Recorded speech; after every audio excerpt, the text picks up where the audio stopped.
everyone. Welcome back to Rangers of the Lost Park podcast. I'm your host, Liz Crandall. If you haven't been here before, welcome. This is a podcast about all things public lands and outdoors, focusing on advocacy for nature and rangers and so much more.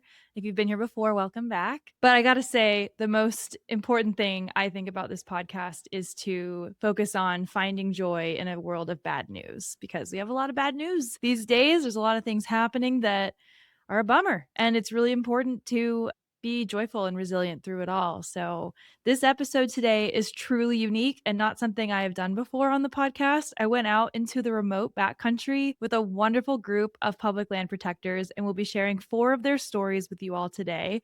You'll get to hear some personal stories of deep love, resiliency, and intrigue straight from the person who beholds it, including 4 individuals I so awesomely got to talk to, including Patty Hine, Daniel Gomez, Misha Inomoto, and Chandra LeGue. More about them in just a few minutes. So let's dive in, shall we? This week, we're diving deep into community building and resiliency outdoors. According to an annual mental health poll by the American Psychiatric Association, published May of 2026 this year, Americans continue to report high levels of anxiety, with current events and paying bills or expenses tied as the leading sources of anxiety for Americans at 62% each, and 53% reporting that the impact of climate change on the planet is right up there as well. So between current events and caring for the planet, it's not looking so good for folks right now in the United States, especially younger people under the age of 26, statistically speaking. So what helps people through times like what we're experiencing right now, besides those problems actually being fixed? What can alleviate and empower people to promote resiliency and hope? I have an answer for you. It's feeling a sense of belonging within communities. According to the National Library of Medicine, weaker community belonging exhibits an association with both poorer general and mental health. Compared with those who report a positive sense of community, those with a negative sense of community had a significantly higher odds of reporting depression, anxiety, and stress symptoms. Socioeconomic status is negatively associated with depression and anxiety. So why is this important? Well, I'll tell you. Humans do better together. If we take a look at the attempted public land sell-off of 2025, the fact that so many people came together to protect nature and public lands was astoundingly effective. Not just legislatively, but also for our own sense of well-being. It ignited camaraderie and shared values. It stoked a fire within us that desires to belong to something. And now it's something millions of people unite and identify with. Therefore, if you love the outdoors and protecting nature, you're a part of a passionate and supportive community. So I don't want to be that person who virtue signals community like it's some gospel and we must all blindly nod our heads in agreement to it. I actually want to practice what I preach, not to prove a point for clickbait, but to actually showcase how truly wonderful and positive it is in real life from a real experience. And so I did just that. But it wasn't just for me, because I'm here to share with you listeners so you can experience it too. And maybe it just might inspire you to go out and immerse yourself experientially as well. I can only hope. Also, it is imperative that I mention that having access to public lands and nature is a privilege here in the United States, with many communities experiencing nature gaps from big cities and rural areas alike. Like I mentioned previously, financial instability is one of the main causes for stress and anxiety in the United States right now. So finding your community to take action does not need to be out in a remote mountainous area. It can just be at your own kitchen table or a neighborhood park. I feel extremely fortunate and grateful to have been able to venture out into an ancient forest with a very remote ecosystem. And that is the Crabtree Valley old-growth forest in the Cascade Mountains of Oregon. On May 31st of this year, I braved the long 3.5-hour journey through winding forest roads with no Wi-Fi or cell service in order to join a group of nature enthusiasts at one of Oregon's most long-lived old-growth forests, Crabtree Valley. Located in Western Oregon, it is an environmental sanctuary, and those who are familiar with it describe it as peaceful, resilient, diverse, and incredibly beautiful.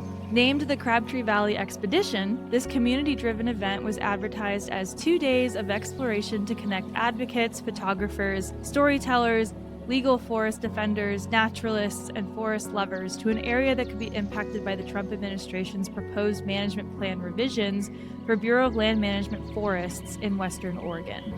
Their hope in documenting the biodiversity of this ancient forest in a multitude of ways is that they can mount a successful campaign to continue protections for not just this place, but all old-growth forests on BLM lands and beyond.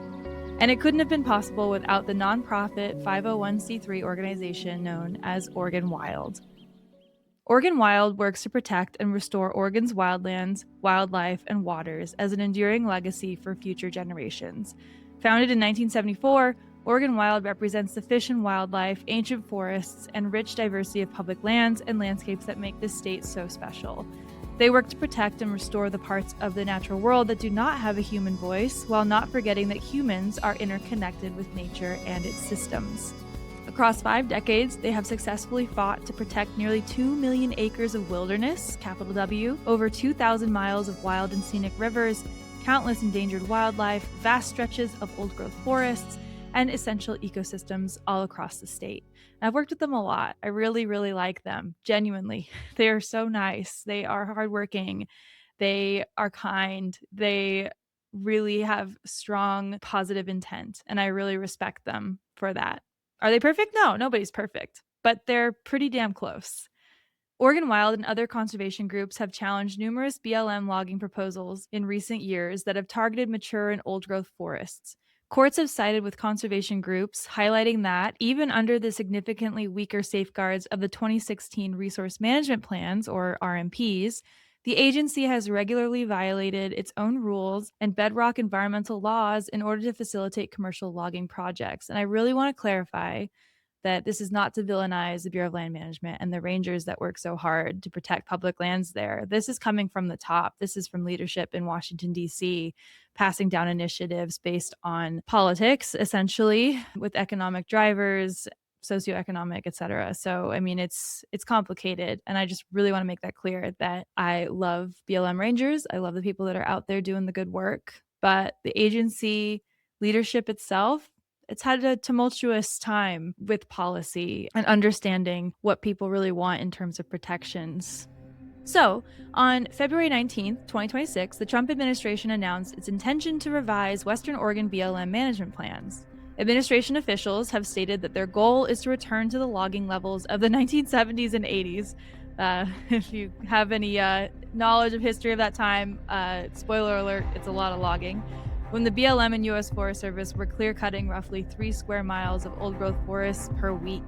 To achieve this, they intend to override decades of court rulings protecting clean water and wildlife and return to the very management practices that led to the Federal Endangered Species Act listings for coho salmon and other imperiled species in the first place.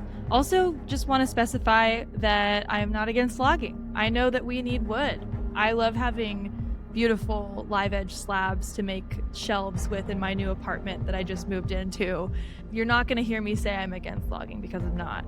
I am against clear cutting, and I am against sneaky provisions that don't have the American people's interest at heart, whether they say so or not. So just to make that clear as well. Their announcement details plans to open nearly 2 million acres, or 77% of Western Oregon BLM lands, to potential clear cutting with no protections for mature and old growth forests. The remaining 23% are either congressionally protected or cannot grow trees sustainably. They also want to prioritize a return to maximum logging levels from before coho salmon, spotted owls, and other iconic Pacific Northwest species were listed under the ESA. I don't think they realize entirely how badly this will reduce protections for clean drinking water, salmon, and steelhead by shrinking logging buffers along rivers and streams to as little as 25 to 100 feet.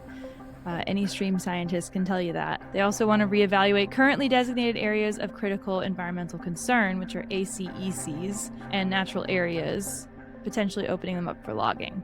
ACEC would be a good band name if you're doing like AC/DC covers, but with like environmental protection lyrics. If anyone wants to take that up, you're welcome. This would also increase fire risk to communities by logging and replacing resilient older forests with more fire-prone younger stands.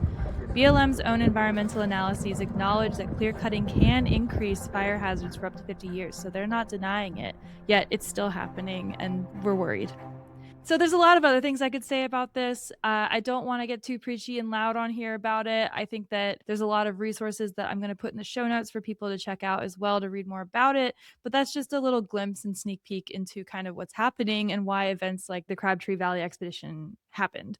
And I just want to say, as somebody that worked for the U.S. Forest Service, I had always, when I was in my bubble there, when I was young, especially when I was younger and I was just starting out, I always just associated forest management with the Forest Service. But actually, the Bureau of Land Management does a lot in Oregon and other states as well, but especially in Oregon. They are a separate federal agency. They're under the Department of Interior, while the Forest Service is under the Department of Agriculture. And the BLM is responsible for more than 2.5 million acres of public land in Western Oregon. It's also the largest land management agency in the United States. They have so many acres, millions and millions of acres that they manage. They have a lot on their plate. One of the unique features of Western Oregon's BLM land is its checkerboard pattern in the foothills of the Cascades and Coast Range. So if you download a map of that area, you'll see literally a checkerboard. It's pretty interesting. The low elevation forests in Western Oregon BLM region are some of the most biologically rich in the region. These forests are also extremely diverse, with a variety of species found on the slopes of 3 distinct mountain ranges: the Siskiyous, the Coast Range, and the Cascades. I don't love one more than the other. They're all incredible. They shelter important salmon streams, provide critical habitat for threatened wildlife, offer incredible recreation opportunities, and provide the scenic backdrop and drinking water for thousands of rural Oregonians. So logging has obviously impacted a lot of these lands. You'll see it firsthand if you hike up any mountain peak in that area. You'll just see these large swaths that look like they've been shaved off by a razor. But mixed in, these BLM lands still include hundreds of thousands of acres of mature and old-growth forests. It's incredible. So enter the Crabtree Valley Old-Growth Forest. That's what we're going to talk about. Here you'll find some of the oldest and largest trees in Oregon. A truly spectacular forest surrounds Crabtree Lake that sits terraced inside a unique glacially carved valley. The rock formations likely spared the valley from fire, allowing the biggest trees to reach their current size and maturity. The hikes in this area are quite remote, and the road system and trail can be hard to follow, so use caution and come prepared, says Chandra LeGue of Oregon Wild. The expedition and campout was indeed a remote, rustic experience. Crabtree Valley is specifically located on BLM-managed land southeast of Salem and northeast of Sweet Home, with access via winding, sometimes rough roads off the Quartzville Creek Scenic Byway. Human timelines are often more short-sighted. For decades, the lands surrounding this oasis of old growth were heavily logged by private companies and the BLM. In fact, the heart of the valley was once owned by a timber company and could have suffered the fate of the surrounding forests. But starting in the late 1970s, forest advocates worked for years on a plan to save this special place. Eventually, a land swap resulted in the BLM acquiring the land from the timber company. The agency recognized the importance of the unique ancient forest ecosystem here and designated it first as a research natural area, or RNC, and later as an area of critical environmental concern, ACEC. Remember when I mentioned that before? Today, these designations apply to 1,251 acres under the BLM's Resource Management Plan. There is more to learn that is important to know about Crabtree Valley and the old-growth forests of Oregon, but before I provide more context, historical info, and fascinating features, I want to share what a few of the attendees had to say about the event, old growth trees, how they feel about being immersed in nature, and their experiences within them. So you don't have to hear me yap forever. We're going to switch around a little bit. I had the pleasure of interviewing 4 attendees from the event, each one with such incredible and unique perspectives. So first up for my interviews, which these are each shorter than I normally do for an interview because I wanted to be able to showcase all of them and not have them be too long, but you get enough of the story, the perspectives, the love that they share, and I'm really excited for y'all to hear it. And first up is someone who has a big heart and is really big about protecting these places. And his name is Daniel Gomez. Daniel moved a lot as a child, but spent most of his teens and college years in Kansas, where he met his wife Megan at his local college. They moved to Oregon 13 years ago and just happened to pick up photography thanks to Daniel's father-in-law, who gifted him a camera upon arriving. Since then, Daniel has grown to love taking photos of the night sky, in particular the Milky Way over scenic landscapes such as Mount Hood. I've seen his pictures and they're incredible. I'll definitely post links for people to see it. It's really cool. Daniel and his wife are passionate gardeners and grow most of their own produce. Last year, they grew 1,000 pounds of produce out of their garden and orchard in their backyard. I could never. I'm impressed. Daniel has since added a few more beds this year, so they are hoping to grow even more, which is really sweet. I like that he sent that to me as his intro. And I gotta say, I had a great time talking to Daniel. He's smart, he's quick, he is clearly really interested in watching things, listening to things, kind of understanding how things work. You know, we talk about all sorts of cool stuff. We talk about how he plays metal music to get through the feelings. We talked about his gardening, of course, and cool bugs. We talked about what it would mean for him to lose a place like Crabtree Valley as well, and just how much he loves being in a place like that and being immersed in old growth forest. And yeah, he was amazing. And I really hope that y'all enjoy our interview. So with that, let's welcome Daniel to Rangers of the Lost Park. Well, I'm here with Daniel Gomez. Hi, Daniel. Hello, Liz. Thank you for doing this. This is really exciting to meet you out in this amazing, beautiful place. Can we start with your name and a title that you use? Sure. Hi, my name is Daniel Gomez, and I'm a landscape lover. Awesome. Okay, cool. Well, where are you from, Daniel, and what was baby Daniel like? Baby Daniel was a cute little thing full of rolls, running around the house in cowboy hats and boots. Multiple cowboy that hats. My mom loved to put me in, which is funny because now I don't care for that anymore. But I grew up a lot in Kansas. That's where I feel like my formative years were. I was there when I was 13 all the way until I met my now wife in Baker College. And it's really funny that we met there because her parents happened to meet there, and so did her grandma and grandpa. So wow, it's destiny. It was fate. It's fate. Right? But we were tired of Kansas. We just simply wanted a change of scenery. We flew out to Portland before deciding to want to be here, and just fell in love with the scenes, the food, the nature. You know, I had never seen much more than a hill in Kansas. So seeing mountains out here completely changed my life. Oh, that's amazing. Well, what got you into your passion for the outdoors? You're a very outdoorsy person now, as you've claimed. And yeah, what got you into that and inspired you to really be immersed in it? Well, it's funny because, sometimes I still feel like I can tell that I didn't grow up in it, because sometimes I look downhill at a scree slope and I'm like, I don't know if I can handle that. And my friends are already halfway down it. But, I started by being really involved in parks and rec departments. I worked for OPRD for 4 or 5 years. Which is Oregon State Parks and Recreation District.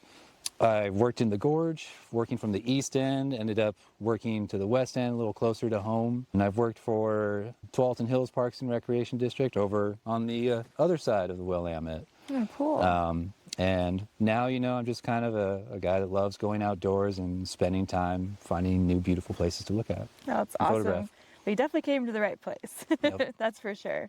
Well, what brought you to Crabtree Valley and the expedition that we're at right now? And do you find it inspiring what we're doing here? Yeah, it's always been I love nature, and it's always such a question as to how do you get other people involved? How do I advocate for the very lands that I love to be in and whatnot? And I participated in Oregon Wild's photo competitions in the past, and they were kind enough to ask me to come out. And you won? I won, yeah. I won last year in the wildlands category with a photo from Mount Hood and some night sky above it. So cool. Yeah, and it was really funny because I just happened to be there, and I didn't know that the flowers were going to be there. I just had scouted the place beforehand. My father-in-law show up, and we're like, oh my God, there's flowers here. Aww. And so it was just fate. It worked out really well.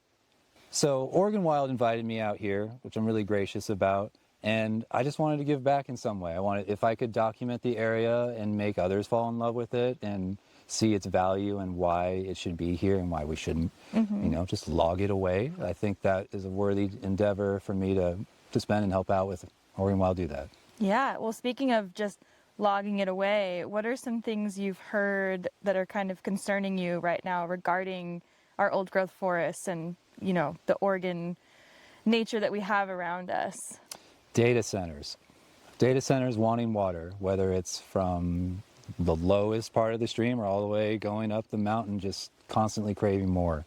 Yeah. I know that there's it's a Google's big hot topic right now, too. There's Google right out of the Dalles, and I know that they were trying to push to get a little bit more water access. And, it's something that I really want to help fight against if I can. Yeah, and in Lapine, Oregon, they actually, it's so interesting because it's kind of a more conservative area. Yeah. Their city council unanimously voted against having a data center there, which is really crazy awesome. Like, I was very pleasantly surprised, and our whole community in Central Oregon, we were like, yay, like we don't want that there, Right. you know? And I wish that other places would listen to their constituents that, like in Utah, like it's so heartbreaking to see that. So I'm concerned about that too.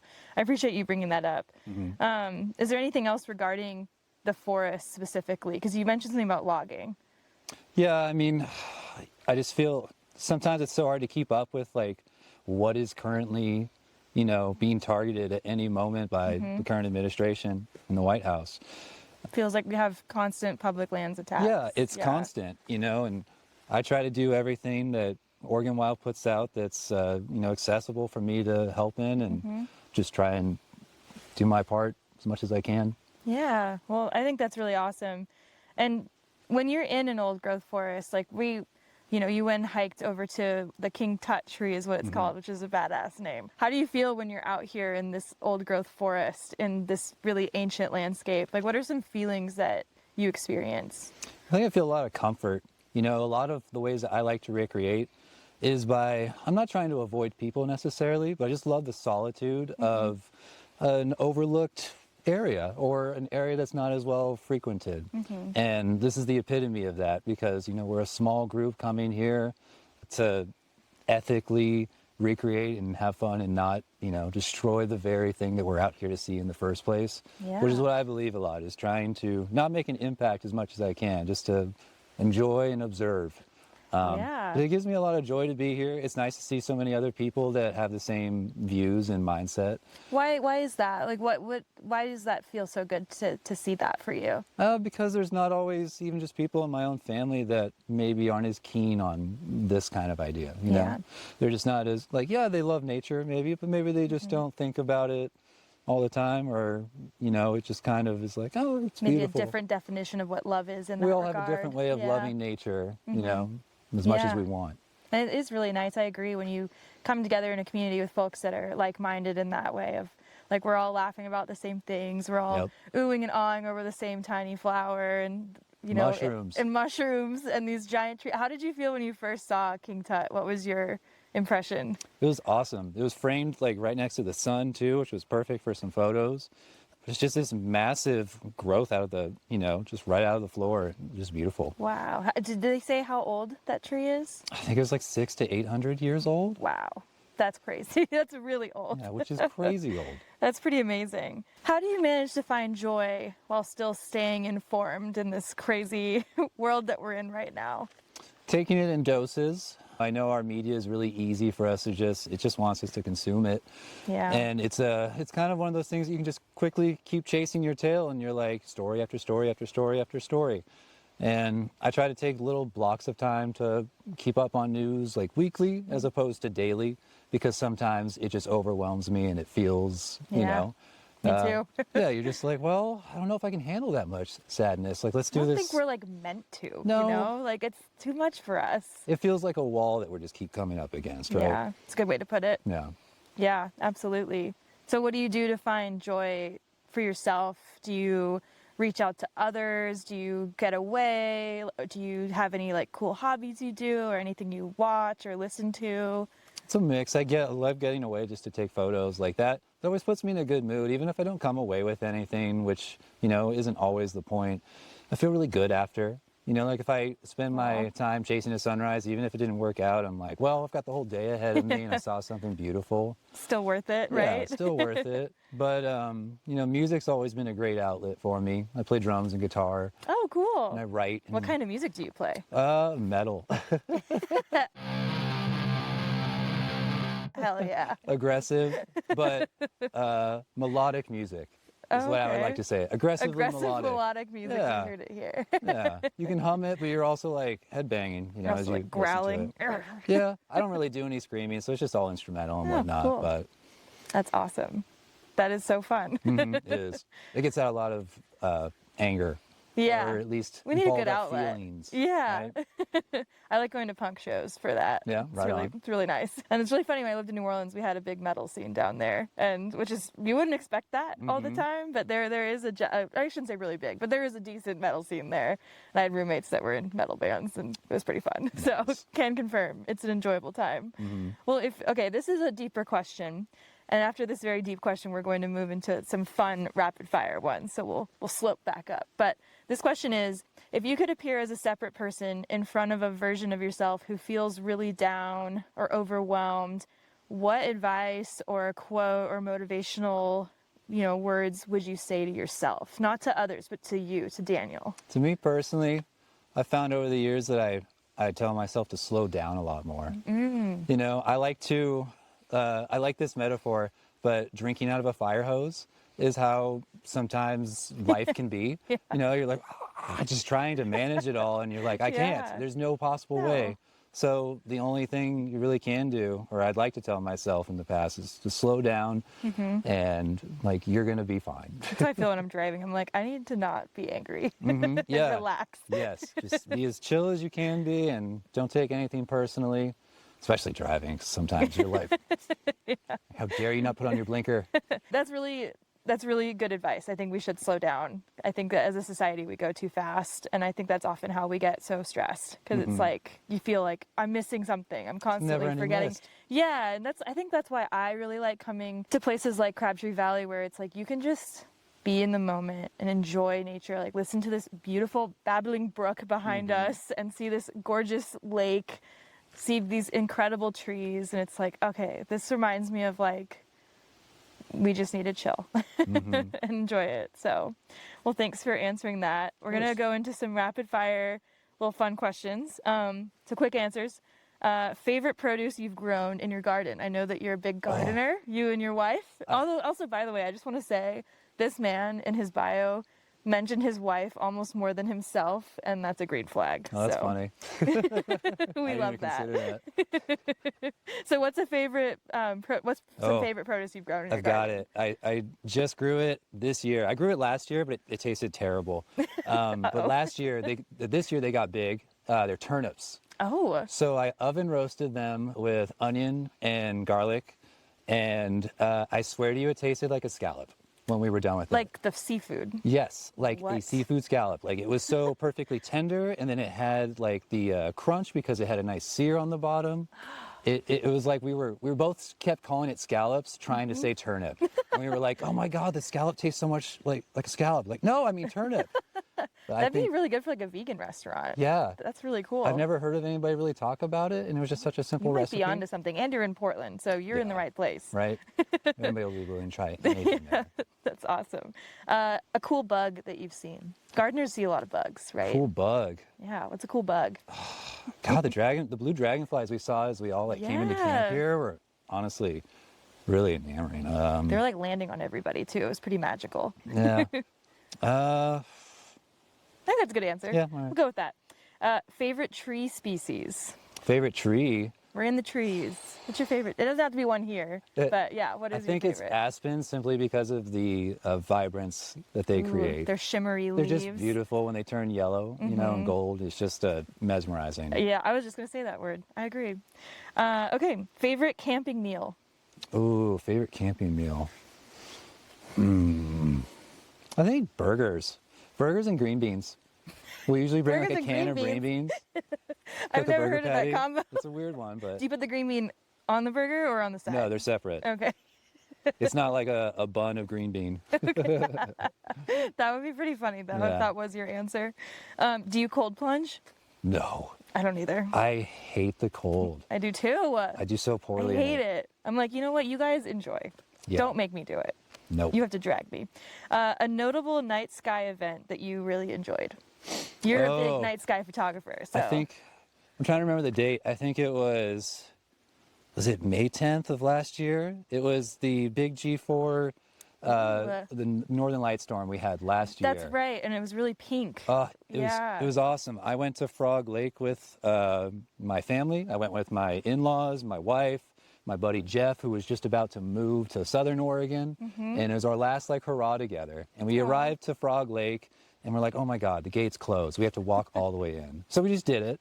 And we were completely alone, had the whole place to ourselves. That's and the blessing of a closed gate. Yes. And the sky erupted. It was just so beautiful.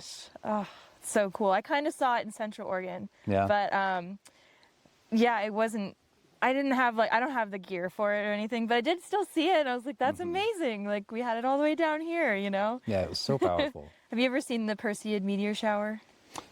Gosh, I see so few meteor. I've seen a few meteor It's in showers. August. But sometimes, like, they always coincide with a little bit of moon, and then it washes them out a little bit, the meteors, Yes. at least. And so, I don't know. I always feel like the cloudy days coincide with the best time to view it. Yeah, So I Murphy's miss Law on out. that one. I've missed out on a few. Well, Daniel, is there anything else you just want to add while we're here in this beautiful place and talking and enjoying community? Is there anything else you want to say? Absolutely. Get off your screen and go outside. Just right, for a few after minutes. you watch this video. After that. Yeah, you can't, not yet. But touch some grass, enjoy yourself, you know, be calm, take the moments to be calm and slow down. Yeah. That's it. Well said. Thank you. Thank you. So that was really nice. Really enjoyed talking to Daniel. Thank you again, Daniel, for joining me at the expedition. It was super fun. And you're a great guy. So really appreciate your time. Well, this next part I want to talk about old growth forests specifically and why they're so awesome. We're going to talk about what an old growth forest is, just briefly here. And old growth forests have many different definitions, but most scientists agree that an old growth forest is a forest that has developed over a long period of time without ecological disturbance. The Food and Agriculture Organization of the United Nations defines primary forests as naturally regenerated forests of native tree species where there are no clearly visible indications of human activity and the ecological processes are not significantly disturbed. 1/3, or 34%, of the world's forests are considered primary forests. The old growth features within primary forests include diverse tree-related structures that provide diverse wildlife habitats that increase the biodiversity of the forested ecosystem. First growth forests are old growth forests that have never been logged, a rarity in the United States. Before human civilization, potential forest cover naturally accounted for about 50% to 60% of Earth's habitable land, totaling around 15.6 million to 23 million square miles. That's massive. That is so much of the Earth. But as of 2025, the Earth has only 4.4 million square miles of primary forest remaining, which that might sound like a lot, but it's smaller than the country of Russia in size. Considering how much we had before that, I mean, that's a tiny fraction of what we used to have. And most of today's primary forests that are still in existence are located in Brazil, Canada, and Russia. The U.S. is not in the top there. According to the Pacific Northwest Research Center of the U.S. Forest Service, many vertebrate and invertebrate species characteristic of old-growth forests, such as the northern spotted owl, dwell within Crabtree Valley. The high diversity of habitats within proximity to one another adjacent to the Crabtree Area of Critical Environmental Concern, again that ACEC, very likely support a broad range of organisms as yet unrecorded. My next guest, the wonderful Patty Hine, is a Pacific Northwesterner who's having the time of her life on 5 acres in rural Lane County with her wife Debbie of 32 years. A retired Navy officer and college instructor, Patty has led the scrappy group known as 350 Eugene for the past 15 years and has been fighting for progressive climate and energy policy. Patty and Debbie backpack in the Cascades and camp in the Oregon Coast Range when they're not growing tons of food and hitting the streets to fight for justice with their climate buddies, which I love. And I had such a great conversation with Patty. We talked about her time as a naval officer, which is badass. I mean, she was a sharpshooter and has medals and yeah, I mean, just so much integrity, and she loves cedar trees. We talk about it. Patty was so kind and so empathetic.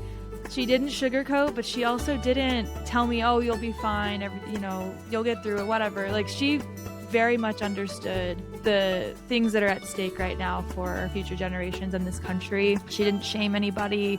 In fact, she has so much encouragement and motivation to inspire in her heart, and it's so clear in the way she talks and holds herself and through her words and actions. So I really enjoyed getting to know Patty. I had such a great conversation with her. I hope y'all enjoy it too. And then we'll come back here once it's done. So here's Patty Hine, everybody, on Rangers of the Lost Park.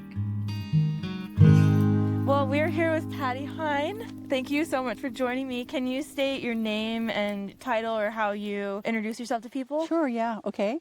Well, I'm Patty with a Y, Patty Hine, and I am the co-founder and co-director president of 350 Eugene, which is a climate justice organization in Eugene, started in 2013, about, not long after the Occupy Wall Street stuff happened, and we just decided, like, well, it seems like there's a lot going on that we need to worry about and get activated around. And so my wife and I decided to look into that. And so I introduced myself as a person who came from a kind of a progressive, maybe radical Protestant faith origin, and we like to walk our talk, and we like to live our values. And so that's the kind of life we've lived up until we retired. And then we just said, we should be doing more for the causes that are really needed.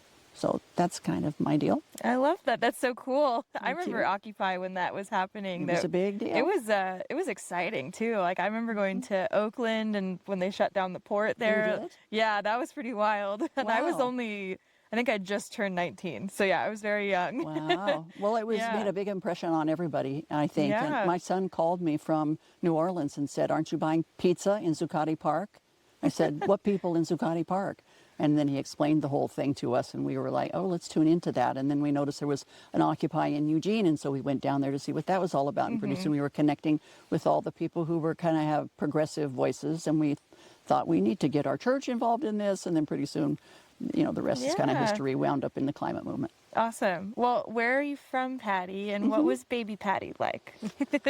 Well, Were you always outdoorsy? yes, I'm a Pacific Northwesterner. I grew up north of Seattle, Washington, on Puget Sound. My dad was raised on one it's a of the beautiful islands area. there. Yeah. And we grew up going to the beach all the time and clam digging and looking for crabs Ooh. and hunting around in the shores, and then doing a lot of boating. And I grew up swimming and learning to swim and dive in the ocean. And so I have a long love for the Northwest and the water here and the trees here. So grew up on a couple of acres out in the country and spent all my time in the woods climbing trees and trying to figure out how to swing from one to the other, but that didn't usually work out. But Not a monkey. Darn no, not Tarzan either. No, but my very first friend was the cedar tree that was left in our front yard on the 1 acre that was our house was built on. And it was a big, beautiful Western red cedar, and it was where I spent all It's one of my time favorite trees. hanging out. There was nothing, I didn't have any siblings near my age, so I spent a lot of time outside and around that cedar tree. My earliest memories were of paying attention to what the wider world really had to offer. And that Yeah. tree kind of spoke to me about, there's something bigger than you out here. When you're 5 years old, this sort of awe-struck moment happened to me with a That's so cedar tree. So beautiful. I have a special relationship with cedars and Western red cedars in particular. It's so funny. I had a tree. I don't know what kind it was. I'm thinking maybe it was an alder, but I don't remember. But it was in my side yard of a house I lived in Eugene, where I lived when I was little. And I would climb it all the time, and I loved that tree. It was this beautiful, had all these different areas coming off it. And when I went back to visit the house, because when I was older, because I was like, I lived there for a while, I'll drive by. Somebody had cut the tree down, and I was so sad. That's what people do. I know. I wonder if it was dying. I don't know why, but I was very sad to see that. That's So I good. also very much connect and love these big trees. Yeah, and the alders grow up with all those deciduous trees or with all those conifers. They're companion trees, and they're great for climbing. Oh, which yeah. Is what, I was a tomboy, so that was my Me too. baby Patty thing. Okay. I well, had hair like yours right now. I had yeah? really short hair, and it kind of swooped out, and I wore tie-dye and oversized jeans. And I Yeah? played Pokemon with my friends. Yeah, that's That very was me. cool. I almost wore my Charizard hat today, but it wasn't outdoorsy enough. Well, what are some of the feelings that you experience when you're in an old growth area like we're in right now? Well, I think you have to quiet yourself down in order to pick up on the feelings that you're having here. What I notice is that I'm able to focus in on the small, tiny things that are going on that normally in your day-to-day life you don't notice about the other living things that are, around. So, and it's wonderful to come out with other people who also can see that. So I think the feelings that I have when I am out here are peaceful, tranquil, feel like I'm part of something bigger, something sort of on the mysterious side, something more than human. And that makes me feel more at home as a biological creature among other biological creatures. So I think it's important to connect and realize that human beings are not the only species, that we are not the apex smartest animal in the room at all. I don't think we're the smartest. I think history is beginning to show that this is not the case, and we will soon see that, we have made some really poor decisions and adaptations. So I think it helps me not be so sad about how the human race has behaved. It makes me realize that the natural world has a better way of organizing itself and living and thriving and relating to each other, and that it is superior to our way of doing, and that we have a lot to learn out here if we can slow down and pay attention. I'm very thrilled to be around other people who have a deeper knowledge of all the living processes that are out here. I don't have a big, deep background of that, but I do have a sense that I should be open when I'm out here to all the mystery and the wonder that is here. It's just mind-boggling, honestly, once you start thinking about it. It's such a good way to put it. It is very mind-boggling. I mean, I feel so small, and in like the best way. Like it just reminds me of like, I need to not take myself as seriously. Yeah. Like there's so many more beautiful, important things out there to worry about, like protecting places like this, Yeah. So on that note, what made you want to come out with Oregon Wild to the Crabtree Valley area today? Well, I think as a climate activist, I'm very concerned about how we are disregarding trees and forests as a natural climate solution for the Pacific Northwest climate action that we could be taking. And I'm really very worried that decision makers are not thinking deeply about our forest policy and the timber industry, and it really concerns me. So in climate activism, I'm really working hard to develop the language to talk to people that helps them understand what's at stake, and that the big trees are really necessary for biodiversity and also the cooling of the land, the protection of communities from wildfire, and then that's just the storage and sequestration of carbon from the atmosphere. Yeah. I mean, we don't need a bunch of machines to suck the carbon out of the atmosphere. We need carbon to come out of the atmosphere, but that's what trees do. That's what all plants do. And so I'm trying to come up to speed on that. I know a lot about heat pumps, and I know a lot about EVs, and I know about other climate-related technologies, but I don't know especially very from much 350 Eugene, because that's what y'all are doing. So that's been our stock and trade, is learn about solar and wind and batteries, and to understand about the clean energy transition. But the other part of the equation is the solutions are right here in our forests, but our policies are very much disregarding that scientific fact. We don't even count the greenhouse gas emissions from the timber industry in Oregon. We're not allowed to, and it is the biggest polluter in our whole state. So you can see the political fix we're in. So the reason why I'm out here is I take every opportunity I have to rub elbows with the good people at Oregon Wild, who really deeply understand forest ecology, and they also, almost all the forest ecology people now understand the climate relationship of how important that is. So almost all forest protection people also are talking about climate protection. So now our areas are overlapping, and so it's a natural allyship. And so I come to fall more in love with the forests, which is what I know they're trying to do, so that I can speak to other people who have a different angle, like climate people. Like, we need to be thinking about forests as climate solutions too. Stop cutting down the trees. Leave the big trees in the ground. You said something that really struck me as like interesting and so true, is that, we're seeing these words overlapping, these groups overlapping with each other. I feel like, I don't want to call it a silver lining, but I will say that something positive that I've seen form out of a lot of, the policies you mentioned that are, targeting timber even more than normal, and it's concerning. And we're seeing all these different, events happening from this administration. We're seeing things affecting the federal government agencies that are out protecting public lands. We're seeing funding taken away from amazing nonprofits and organizations who are out there trying to steward the land. And I think it's interesting that even though we've had so many scary things happening in the last year and a half, and we will continue to see until we're in a new administration, I hope so.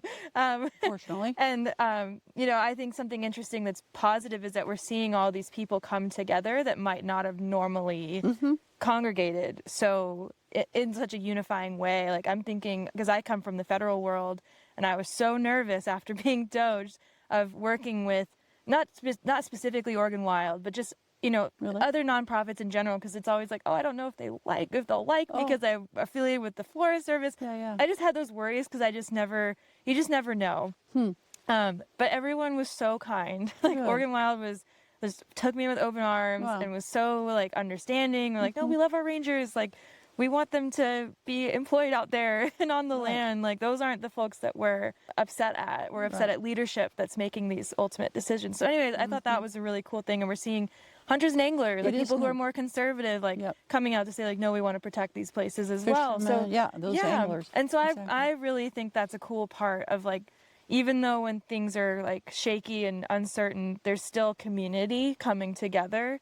And I wanted to ask, because you mentioned it's so good to be at an event like this, what is it about community gatherings? And I mean, just from your experience working with 350 Eugene, like you're used to like having a lot of community action.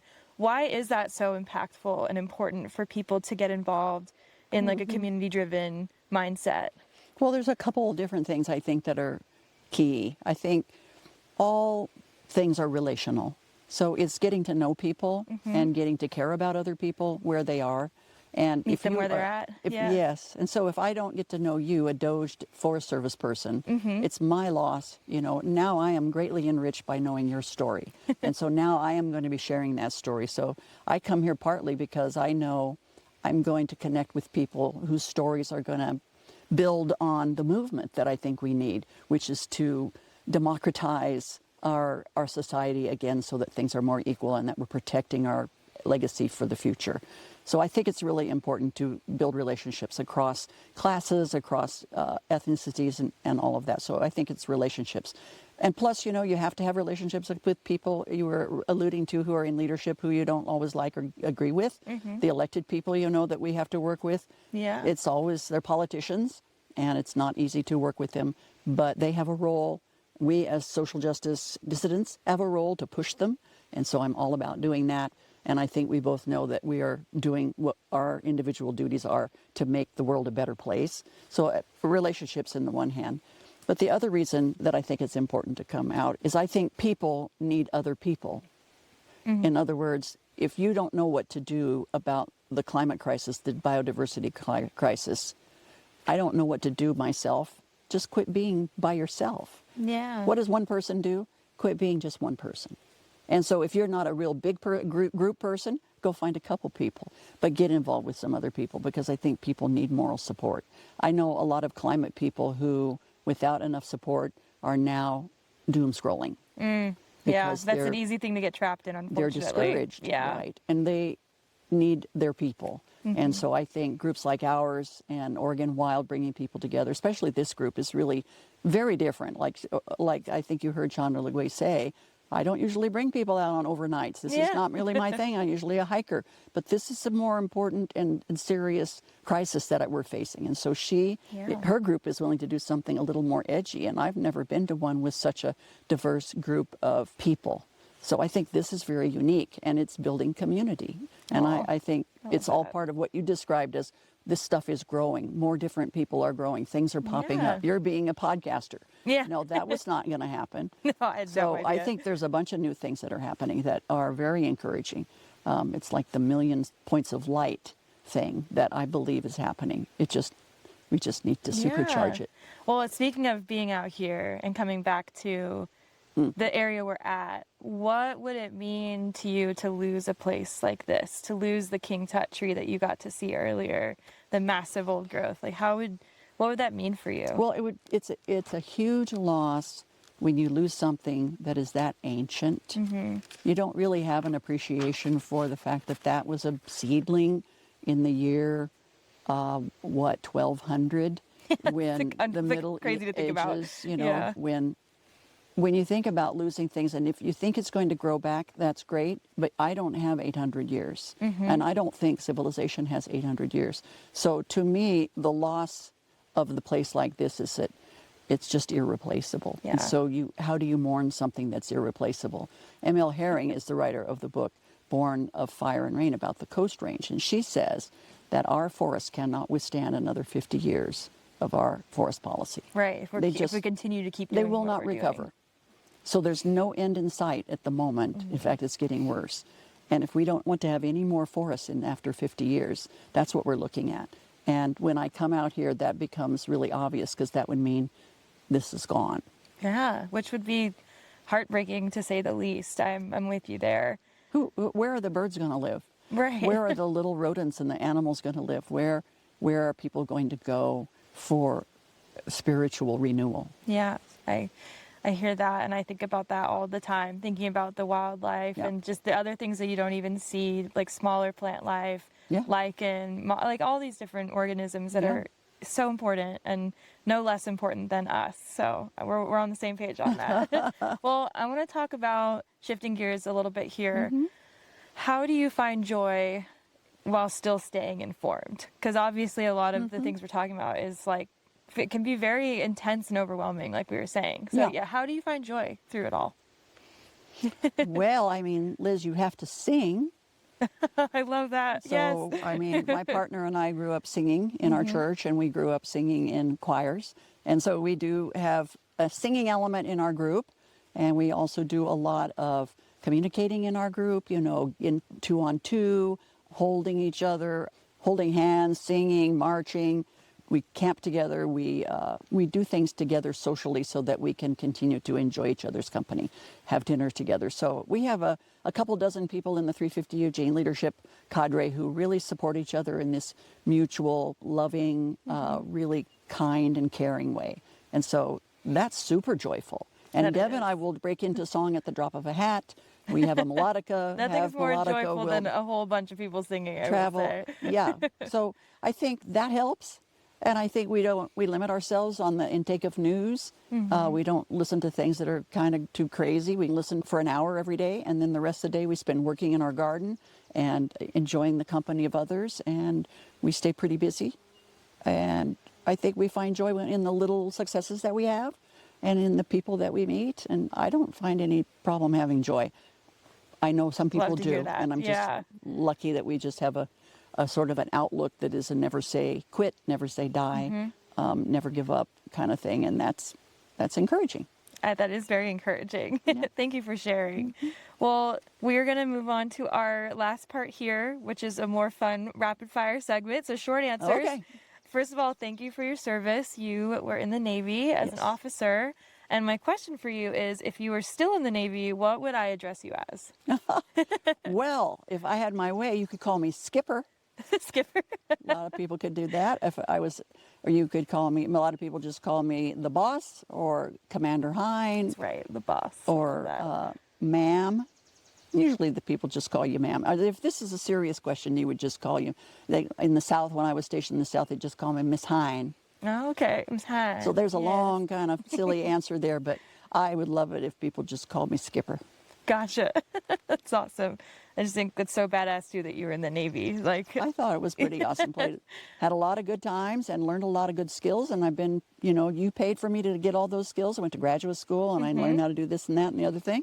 And now I'm out in the community and organizing, and I'm doing those things here. Yeah. And you're getting your money's worth. I hope that's what I'm trying to do. That's awesome. I saw a picture of you because I was doing research before we met, of you in your uniform with your medals. I was like, gosh, this lady's so cool. I can't wait to meet her. Yeah, I am a sharpshooter. That's one of my medals. People think that's pretty fun. Wow, that is so cool. Okay, wow, that's amazing. Okay, next one is, because of the Navy, a marine animal that you've seen in the wild that you thought was really cool. Yeah, well, they were huge manta rays. Ooh. In Chesapeake Bay.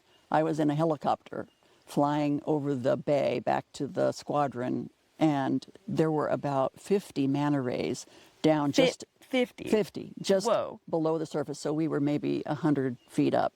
We were coming in, and That'd they be were insane to see. You couldn't believe it. It looked like a checkerboard, Wow. like a chessboard. You know how they're a square? Well, they were all going in one direction, and they were uniformly. I mean, they were marching kind of, but they were they looked like a chessboard going in a direction, and I just Wow. that And was, they're pretty big, they're right? huge. Yeah. They're like 15 feet across. So we were way high up, so you could see down, and I just remember thinking, that's insane. That's It amazing. was very cool. That is a great answer too. Okay, a favorite area that you've backpacked to. I know that you and your wife Debbie Yeah. backpack. Yes. Well, we have gone every year for about 28 years now in the Oregon and Washington, usually Cascades Pacific Crest Trail. We've done almost all of Oregon Pacific Crest Trail. And I guess you'd have to say we like Dollar Lake a lot up at the north side of Mount Hood up on the Timberline Trail. Very It's cool. a big secret, Dollar Lake, but it's the very best place to We'll go. cut that. Yeah. So I think we love backpacking up there. It's hard to get up there. It's very steep, but we like to take the trail that goes up on the ridge there and stay off the main trail and then hike up to cool. Dollar Lake, and you're right under the peak. That's amazing. I love the Timberline Trail too. Isn't that it area neat? is amazing. Yeah. Yeah. I haven't done the whole loop, but I've done parts of it, and it was so cool. Okay, next one is a favorite wildflower.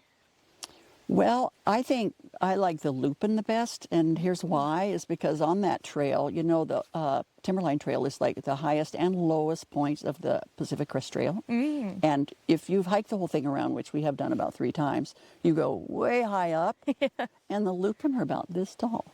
Oh So yeah, the little dwarf lupin, lupin. Yeah. that's because of your elevation Oh, interesting. on the east side. And then when you go down to Elk Cove and all that, then they are big and bushy. And so I guess wildflowers, lupin, are cool because they have such different manifestations. Yeah, there's so many different kinds too. that Like whenever too, I look at a probably. wildflower book, it's like lupin's like the section's well, like thick. I Like, suppose wow. that's, you know more about it than I do, but I guess that's what I liked about the lupin. But all the any ones that you see out where you're hiking are beautiful, paintbrush and all that. Yeah, I love it. We saw a bunch of paintbrush Yeah. on our way up here Yes, too, which was we did. awesome. Okay, last one here is what is your favorite tree species? Cedar. That was Western easy. red cedar. Yeah. Because Makes sense. you know, 'cause if it's your best friend, your first yeah. best friend, but it also, we learned a lot about how the native women made their clothing and their hats and their baskets and their houses and all of that with It's a the very Western red important cedar. tree for them So culturally. That yeah. just made it even more lovely. That's great. What's your favorite tree? Ooh, thanks for asking. I love the Sitka spruce. You do? That is my favorite because I went to high school on the Oregon coast, and I just remember like hiking in some of those trails and just seeing these Yeah. massive Sitka spruce. Yeah. And yeah, talk about being able to climb. Those Yeah. ones are like, ooh, like Easy you to can just climb. ladder, like go right Yeah. up them. It's so cool. Yeah. So Where that's did you go to high school? Newport. Yeah. Yeah. Very cool. Yeah. Well, last question here before we end today. Thank you so much for doing this. This has been so nice. Is there anything else you want to share while we're out here in this beautiful place? Anything else you want to say? Well, only to thank you, I think, and thank the people who are your age who are courageously going through, I think, what is a really weird and difficult time in a world that is so different than the one we grew up in, and in just how things are changing. And that I hope you will not lose hope, and that you will take some courage from the people who I think are trying really hard with the last quarter of our lives to make it right, so that you have something decent to inherit. Well, we as young folks appreciate that from you as well. So thank you. Well, thank you so much, Patty. This has been really nice. My time with Patty was so wonderful, and I'm so glad you guys got to meet her too. She's amazing, and I had a great time with her. So thank you again, Patty, for joining me. So how old is Crabtree Valley? I keep talking about old growth and it's old and it's ancient and all this stuff. It is old, y'all. The ancient trees of Crabtree Valley are dated at 600 to almost 1,000 years old. For reference, the oldest trees in this area lived through the rise of Genghis Khan, the fall of Constantinople, the Mongol Empire, the Black Plague of medieval times, the Crusades, the foundation of the Italian Renaissance, Joan of Arc and the 100 Years' War, and the invention of the light bulb. I mean, these guys are ancient. We are but a particle of dust on its bark in comparison. So respect your elders, y'all, right? And why is it so important? Considering the lack of old growth we have left in the United States, these trees deserve our protection. Moving on to this next part, these remaining older forests, like Crabtree Valley, are valuable for many reasons. They maintain some of the healthiest watersheds in Oregon, sustain economically valuable salmon and steelhead runs, supply urban and rural families with clean, safe drinking water, and maintain critical habitat for threatened and endangered wildlife. They also provide Oregon with treasured opportunities to find freedom and escape from the pressures of modern life through activities like hiking, fishing, camping, hunting, whitewater rafting, and dozens of other outdoor pursuits. And not just Oregonians, anybody visiting, whether you're a citizen of the United States or internationally visiting, whatever it is, come to Oregon. It's amazing. Although a lot of people say, don't come to Oregon, but I beg to differ. I think it's important to see these places, like I said. Anyways, as they recover from a legacy of past clear-cutting and logging abuse, these lands capture and store carbon dioxide and aid in the fight against global climate change. Very important. I said the CC word, it's important.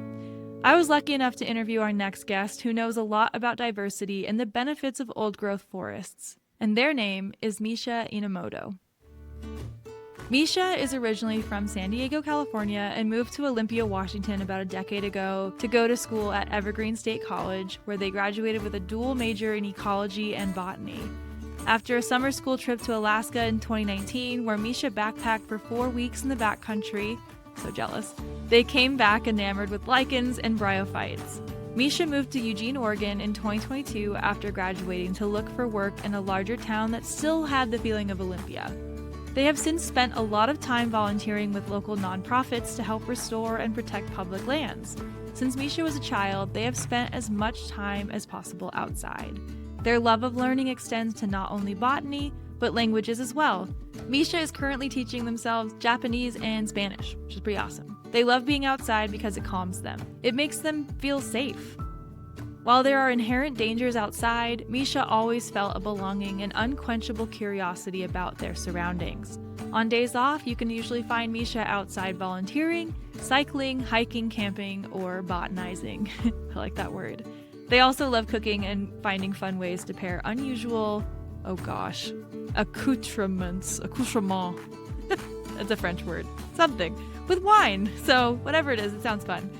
So I had a great time with Misha. They are so knowledgeable about lichen. I didn't even know what a bryophyte was or bryology. I didn't know what any of that stuff was until I met Misha and they explained it all to me. And you will learn about it as well. It's really cool and really fascinating. They explain it in a way that helps people really understand it. So it's not like super jargon, science-y, acronyms, giant words that they don't explain. They did a really great job at helping me understand, so hopefully that helps you too. We had a good time talking about just how we feel being outside in these places and talked about newts, and we talked about their love for venturing out and volunteering their own time to just be closer to the land and be with community. And we talked about just how creepy and off-putting these unnatural tree stands are, these tree farms that private companies will replant in the place of what was once a resilient old growth forest. And yeah, just talked about a lot of the spiritual aspects of that and how it feels to be in those places. And they're very much in tune with their surroundings, and it shows. But I really hope you enjoy. I certainly did. And let's welcome Misha to Rangers of the Lost Park. We're here with Misha Inomoto. Thank you so much for joining us. This is really fun that we get to talk to all these cool different people. Can we start with your name and title or how you identify yourself? Misha, they, them, and I guess I would call myself a lichenologist, bryologist in training. I would call you that. Or a naturalist, honestly, like anything that's kind of related to the outdoors I'm interested in, so. Same, we got that in common. Yeah. Well, where are you from? Have you always been an outdoorsy person, or how did you get into being in the outdoors? So I actually grew up in San Diego, California, and when I was younger, my parents definitely took us camping here and there, but when my parents got divorced, my mom and us got in a car accident. Oh my and gosh. My mom got back injuries, and we stopped camping after that. Oh man, I'm sorry for your mom. Yeah, I mean, she's totally fine now. We've gone camping since then, but at the time, like she just didn't feel, I think, as comfortable, like sleeping in like even on like an air mattress and stuff like that. So we essentially like didn't go camping anymore as kids. And it was like something that we definitely like, it was a fairly regular pastime thing that we did with like abrupt change. Yeah. And also that like while they were going through a divorce, I don't want to be around them a whole lot. So I That makes spent sense. a lot of my childhood like outdoors, just hanging out by myself. And there was like this park in my neighborhood that I would walk to, because I grew up in the suburbs, like eastern San Diego suburbs. But because of the area that we lived in, we actually had like 2 really cool parks that were available. And there was one that backed into this green space that was like eventually going to be turned into like housing developments. But it was this like wooded area, and I would just go and get lost through there and like explore stuff. And I was always just really curious about stuff outside and trying to learn about the plants, which is funny because like, you know, as soon as I moved up to the Pacific Northwest to study plants, essentially, I like found out that all the plants I knew growing up were invasive, unnative, non-native species. No. Yeah, I was just like, That's how I felt about, what's the purple one? Foxglove. oh, When I yeah, found out yeah. that was bad, I was Digitalis. sad. Yeah. Yeah. So You're like, I love Scotch broom. yeah, a little bit of a reality check coming up here and learning so much about all the like native species and how like a lot of the communities up here really like embrace. And maybe, you know, maybe it wasn't like that in the 90s. I don't know. I wasn't here in the 90s, but you know, I noticed even nowadays in San Diego, like people didn't care about the native stuff as much. There's a lot of exotic plants and a lot of invasive plants. People It's so love weird, that. like going to parts of Southern California. Like I went to Palm Springs recently, and I was like, why are there like 8 golf courses here? What are all these plants? And palm trees aren't native to Right, California no. at all. I don't think there's a single palm tree that is native there. So That it's is like, so it's interesting. just so funny that we associate it with I know it. it's such a like staple association too. Like I feel like that anytime you have like Hollister merch, don't sue me Hollister, or any like, you know, California SoCal, stuff. yeah, no, exactly. Yeah. It kind of cracks me up when I think about that. Well, you graduated from Evergreen State College. It's just such a cool school. I'm like, I just want to go there and just observe sometime and just watch people. There's been some amazing people that have gone there too. Like Carrie Brownstein went there. Oh, Love yeah. her. But you majored in ecology and botany, and you identify yourself as a lichenologist and bryologist. Is that how you say it? What are those for folks that don't know? I mean, I kind of get lichen, but can you explain it? Yeah, so lichenology is the study of lichens. A lot of people confuse it as moss or as a plant. They are classified as fungus, but they're actually a symbiotic relationship between a fungus and then several other species of things, including algae or cyanobacteria, sometimes both, as well as like other fungus like yeast. And they're kind of like these cool little mini micro ecosystems that like all kinds of creatures can live on and use for shelter or food. I mean, they provide so much cool stuff for the forest. And If you look at one under a microscope, would you just see like a whole bunch of stuff on it? I mean, depending on how far you zoom in and if you cut it open. So in order to see like the algae layer of it or the algal layer, you would have to cut into it and do a cross section and then look at it with a like compound microscope. But if you're just looking at like the general surface of it, it's going to be like the fungal part essentially. And so there's going to be all kinds of cool textures and stuff. There's different parts of the fungus, or not fungus, I should say, parts of the lichen, such as like something called Isidia or Ceridia or Apothecia, which are reproductive forms of reproduction on them essentially. So like, you just grab. Yeah, let's show Just for people. an example, like, We got some lichen yeah, right here. they're everywhere. So this would be like a foliose lichen. It looks like a leaf, this foliose. It's got an underside and a top side. The top side of it, if you kind of look closer, you can kind of see the different textures and stuff. Oh, yeah. Sometimes on the edges of them, they'll have these like clumps that are Almost really like bark, like papery bark looking. kind of, yeah. And sometimes on what they call the margin, the edge of it, it'll have these like balls that look kind of crusty, And those are usually like little Crusty packets. balls. Yeah. They're usually like little packets of the photobiont, whatever helps produce the sugars and stuff that they eat essentially, Wow. and the mycobiont, which is the fungus. And so it'll be like a little care package of both of them, and that'll get scattered by the wind or animals or whatever, and then that'll start forming a new So can you lichen. find lichen like in any state?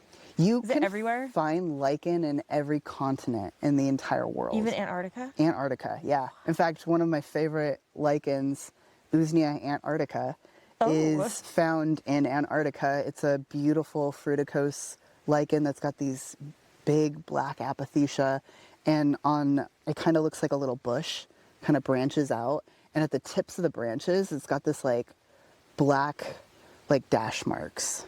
Wow. So it goes from like almost being like this yellowish green white color, and then it has dashes of like black in it, and That's it's just so it's cool. a beautiful.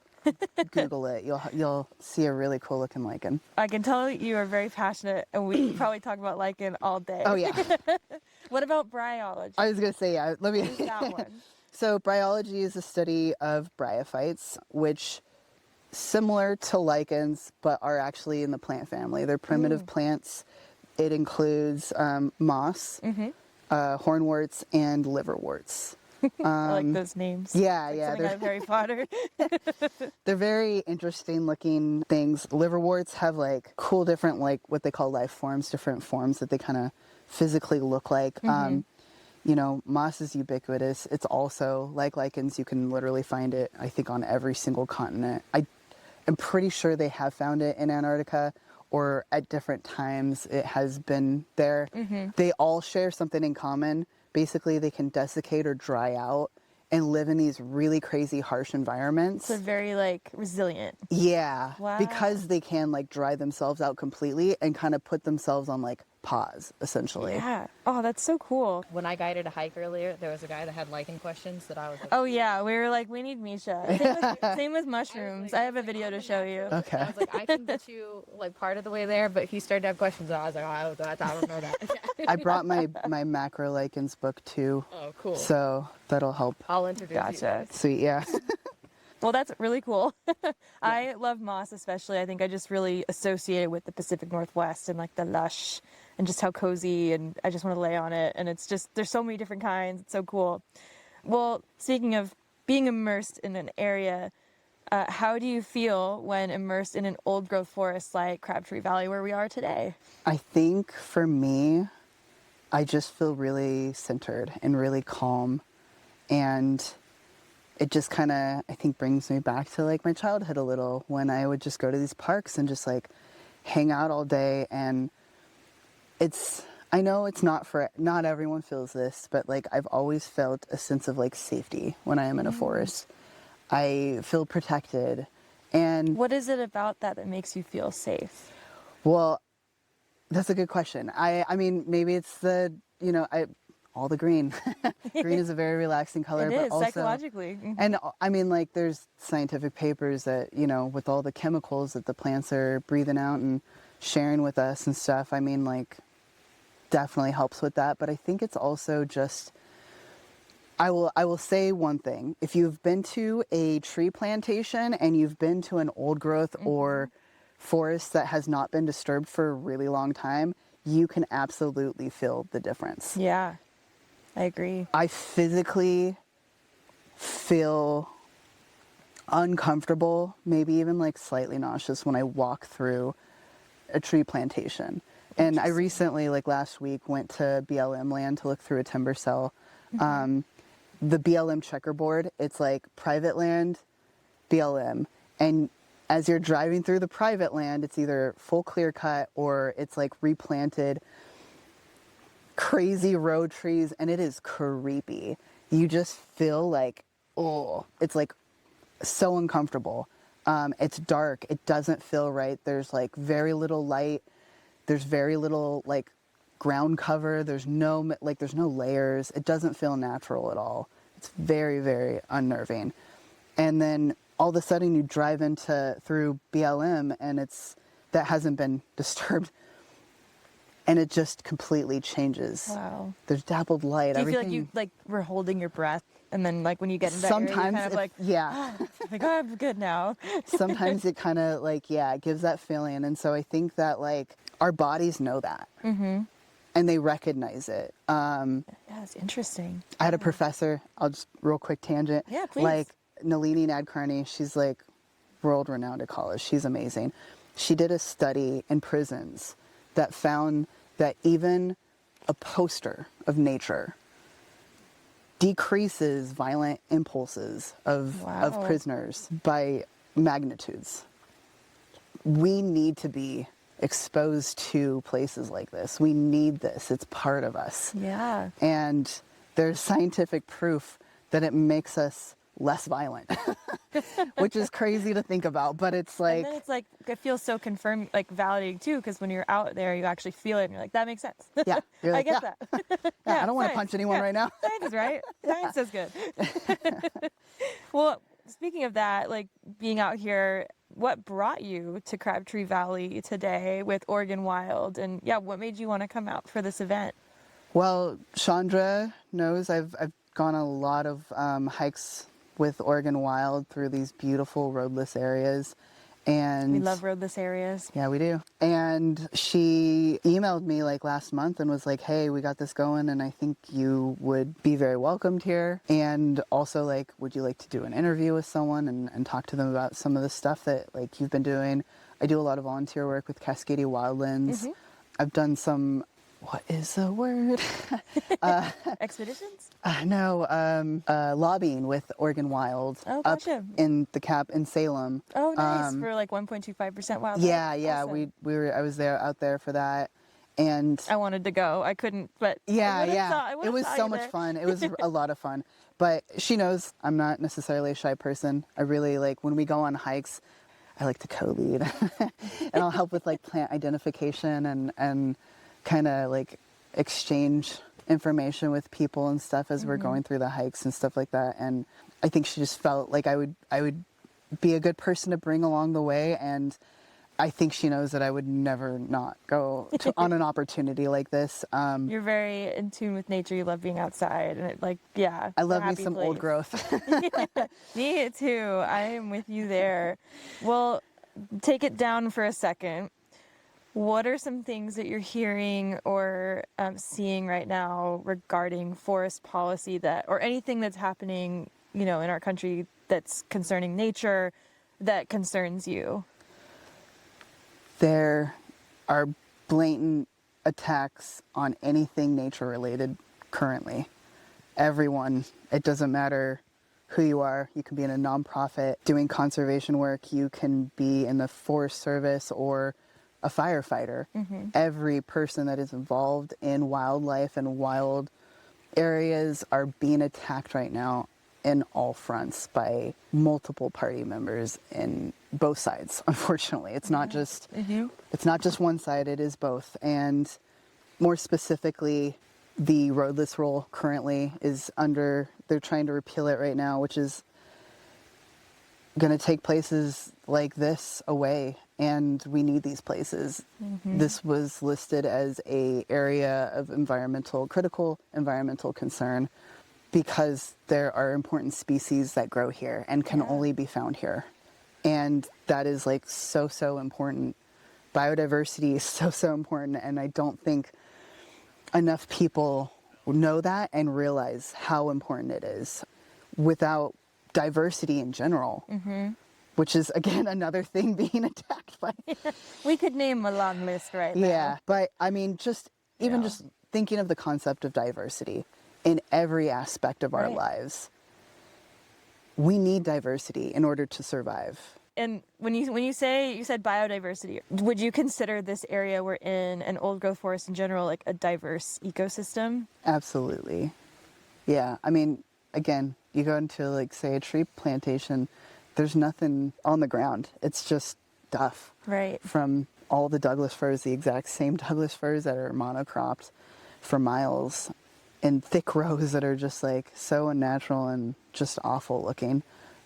I've been to previous forest or tree plantations that people have like rehabbed through land trusts and stuff, and it's a world of difference, and it's crazy to see it transform over that time period. But they showed us like examples of it. I went like a few months ago to go see these people's property, and it's incredible. But yeah, it's funny how you just leave stuff alone and it'll do its own thing. And I mean, again, without diversity, we wouldn't be here. Right. Nothing else leave the would old be growth here. forests alone. Yeah. They're already fire resilient. They're ancient, and they are so important for so many different species, like you mentioned. So I'm curious, on the last note on this, is what would it mean for you, like personally, spiritually, however you want to take it, to lose a place like this? I think it would be heartbreaking.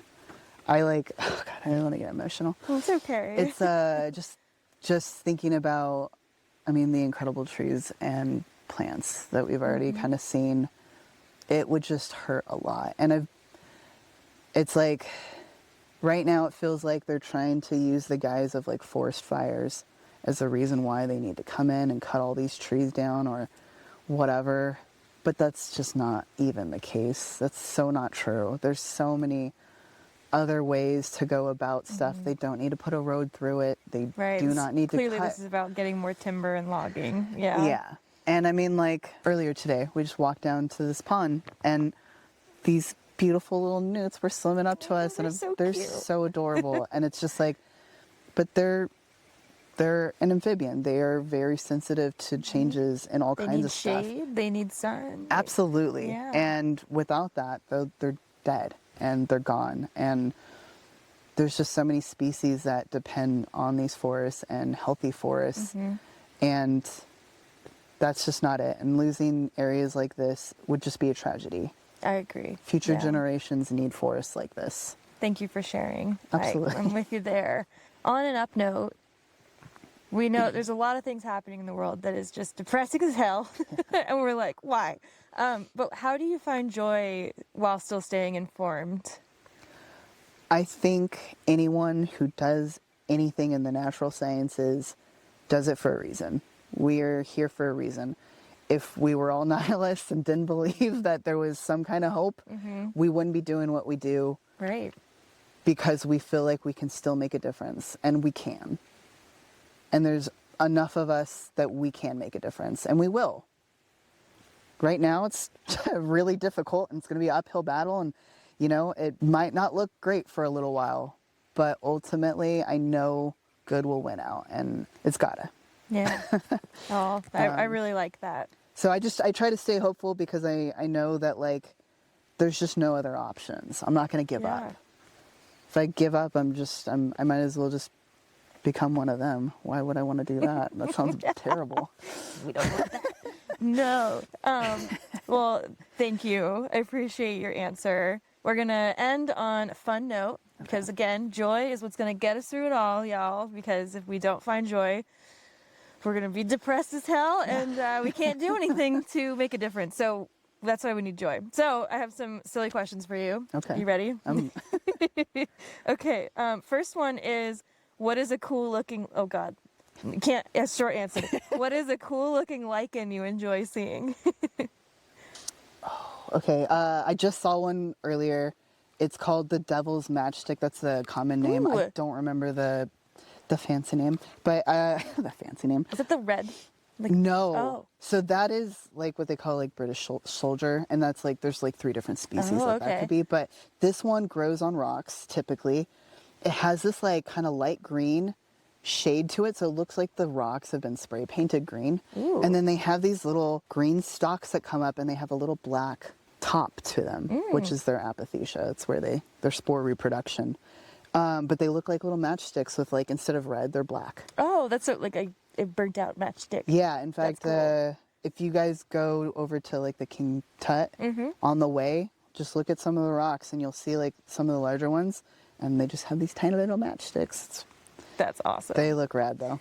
Okay, and great job making that a short answer, because I know that you could go off, which I love, but we do not have time. So many.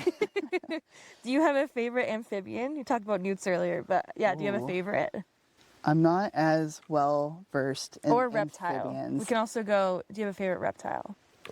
I don't know. I think snakes are pretty cool. I love snakes. I don't know much about reptiles as much as I'd like to. I heard that there's this really cool salamander though that like likes to live underneath like giant old growth Doug firs.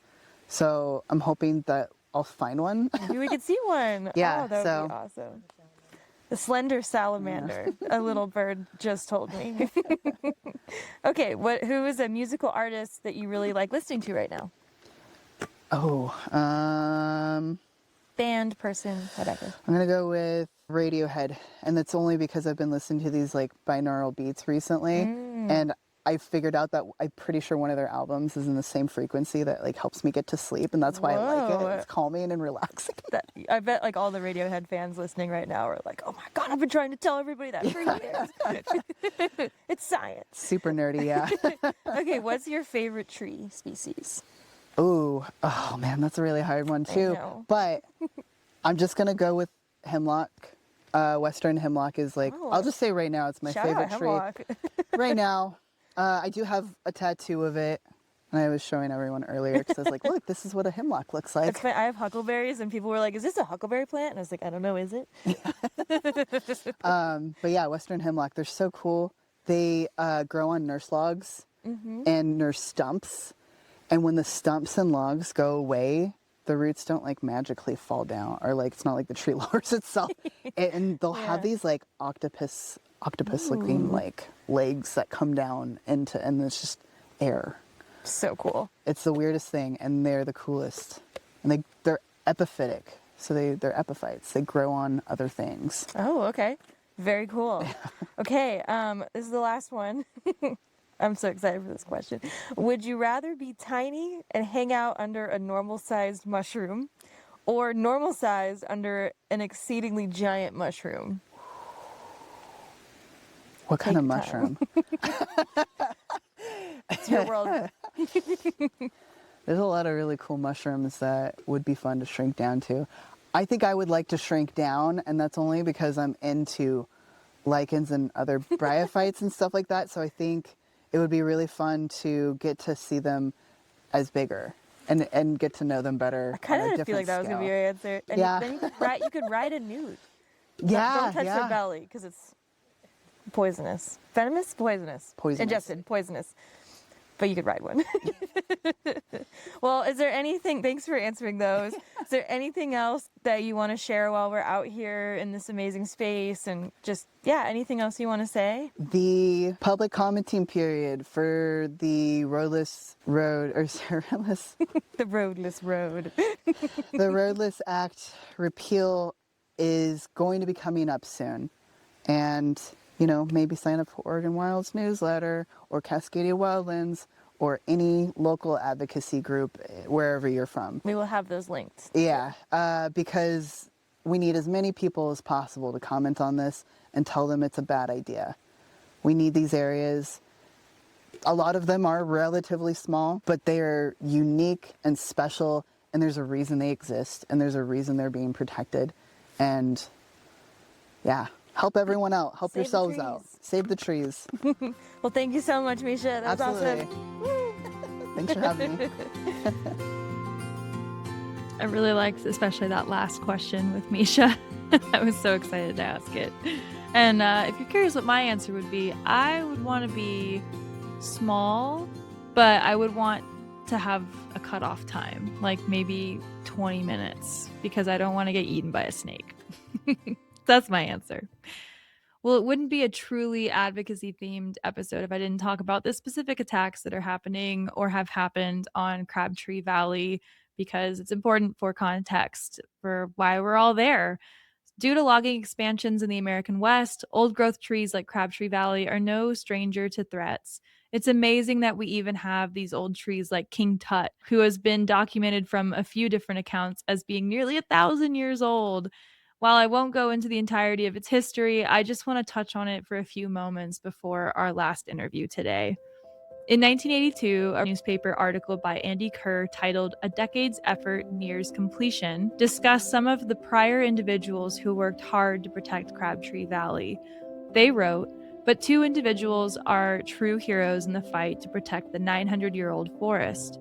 Jim Drager started with the issue when it did not have a chance, or so it seemed. He succeeded in educating conservationists and scientists about the Sacred Valley, but he later became burned out. After that came Cameron La Follette, who organized conservationists, scientists, bureaucrats, legislators, and the public into a force to save Crabtree Valley. Her organization was for a brief time so tremendous that even after failing to secure state park status for the valley and burning herself out as well, the issue now has a life of its own. Through their efforts, the public came to know and love Crabtree Valley, so that even the original foes have joined with the friends of preservation to see that the valley remain unlogged. Great personal sacrifices and years of effort will hopefully soon be rewarded, and the public will be wealthier than before. So just a glimpse there. Now, Oregon Wild has worked to defend the ancient forests in this area and on other BLM lands for years. The River Democracy Act proposal would protect Crabtree Creek from its headwaters at Crabtree Lake as a wild and scenic river. And I will expand on that more towards the end of the episode, because my final guest is none other than Oregon Wild's Senior Conservation Associate, Chandra LeGue. Born and raised in Michigan, Chandra LeGue has called Oregon home for more than 25 years. A self-proclaimed nature nerd, she has degrees in biology and environmental studies and has worked for Oregon Wild since 2003, promoting policies to protect and restore Oregon's forests and engaging the public in the organization's work. Utilizing her 2 decades of experience engaging in public forest management, working with partner organizations, leading hikes, and otherwise engaging the public in Oregon Wild's work, Chandra helps support the organization's major campaigns and development by connecting people to the places Oregon Wild works to protect and conserve. Working from Oregon Wild's Eugene office, Chandra is especially proud of her work to save Oregon's remaining old-growth forests. Her book, Oregon's Ancient Forests, a Hiking Guide, was published in 2019 and seeks to inspire an appreciation and action for these amazing ecosystems. In addition to her work at Oregon Wild, Chandra has served on the board of directors for a few local nonprofit organizations that also work in conservation, and she is currently also the co-leader of the Willamette Valley chapter of the Great Old Broads for Wilderness. And I just want to say she's such a force. I really enjoyed talking to Chandra. I mean, wow, her experience speaks for itself. You know, she's been in the conservation world for a long time. She truly cares about these places. She writes about them. She advocates for them. She talks about them. She lives and breathes them. I mean, we had a really great conversation kind of covering the more, legislative and political issues plaguing our old growth forests on public lands and other issues as well. So she's a really great source of knowledge to learn from for that. And we also had a good time talking silly stuff, talking about our favorite trees. I made fun of her for saying her favorite baby animal is a tadpole. Spoiler. It's like, what? I don't get me wrong. I love frogs. I love tadpoles. I just had to give her some crap for that because I thought it was funny. Not the answer you would expect, right? My personal favorite's a porcupet, which is a baby porcupine. They're so cute. But yeah, we had a great time, and I really hope y'all enjoy this last interview. It was such a pleasure to talk to the 4 of them, and here we are with our last one for the day before we close out. So thanks for listening. Thanks for hanging in there. This is our last interview. So let's welcome Chandra LeGue to Rangers of the Lost Park. Okay, we are here with Chandra LeGue from Oregon Wild, and can you please state your name and title for us today? Yeah, Chandra LeGue, you did a great job. Thank you. My title is Senior Conservation Advocate at Oregon Wilds. Awesome. Yeah. Well, cool. How did you get hooked? Let's go back in time. How did you get hooked on being outside and immersing yourself in the outdoors? Oh, I mean, I was lucky enough that it started at a very young age. I grew up in rural Michigan, so my family had like 10 acres. And I was just allowed to be free. Just a feral child. Yeah. I liked exploring, finding the trees that I could get to, like going and playing in the mud in the creek. And it was a Girl Scout, so I would go to camp in the summer. Heck yeah, me too. Yeah. Troop 96, baby. Camp in the summer, like into high school, because I loved going new places, and like I did sailing because there's lots of lakes in Michigan. Yeah. So I learned so much from that experience too, and kind of honed the love of, being in like a cool community, but also just like having the confidence to be outdoors. It gave me a lot of that, and so it's just it just continued. Oh, just like a natural progression. Yeah. Like, yep, we're doing this. Yeah. That's awesome. Well, can you talk about what you do specifically for Oregon Wild and what drew you to this organization? Yeah. Again, taking a step way back in time. Back in time. I think I heard about Oregon Wild while I was still in graduate school. I went to graduate school at the University of Oregon for environmental studies, and some of the things we were learning about I learned about things like forest ecology, which I was interested in learning in this new place that I ended up in, but also like policy stuff, like the Northwest Forest Plan. And I think the precursor to Oregon Wild, our name was Oregon Natural Resources Council. So That's what Oregon Wild used to be called? Yeah. Oregon Wild is so much cooler. Or ONRC, like acronyms. Oregon Wild is a sick name, too. It's way better. But, like they were part of like the lawsuits that forced, like the listing of the spotted owl as endangered and the Northwest Forest Plan. So I think I had heard about the organization in those classes. And then when I was looking for a job after grad school, there was kind of an entry-level position, and I was told that I may be like overqualified. Maybe I wouldn't like staying in an organization like doing like some of this grunt work. And I was like, I don't know. I think it sounds cool. Never know till you try, might as well. So I just kind of fell into it that way. And as one does, if you stay in a job, especially in the nonprofit world for a long time, everything has just kind of evolved. And so over time, I became more of like a field coordinator where I worked with the Forest Service and other partners. It's like collaborating. Collaborating sort of stuff, and going on field trips and finding out about the timber projects that were being proposed, and then my colleagues would comment on. So I did that for a while, and then things like working on proactive campaigns to protect wilderness and wild and scenic rivers. So I got a chance to be a part of the successful Devil's Staircase Wilderness. Oh, that's so cool, near the coast, right? Passing up in the Coast Range. So working on campaigns. And so now my evolution is working with our communications team and just trying to tell the stories of like all these places that we've worked to protect for so long, and helping get people out to them and inspire them to be a part of our action world. That's awesome. Communications is so important. I think it's very underutilized in a lot of organizations I've witnessed, but not at Oregon Wild. You guys are on it, and it's awesome. Well, what is currently happening regarding old growth forests in the United States? We're here in one right now, and with the work that you do and your involvement, can you tell me about, what's happening? What are some concerns? Yeah, I will say that things looked way better 4 years ago. I'm not surprised to hear that.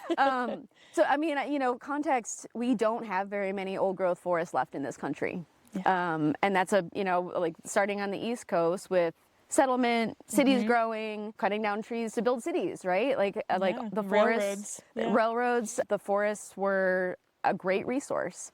And with westward expansion, that has expanded to the west. And here in Oregon, we have like amazing tree growing climate, and that has been exploited for a century now. So what is left of the old growth is really special. Yeah. It provides like such amazing habitat for so many different wildlife. They're the best places to like go hiking and just be in nature. They filter water. They're really vitally important as ecosystems, and we don't have very much left. So start there. Where we are now, what's happening is that the current administration is directing more resource extraction from our public lands and forests.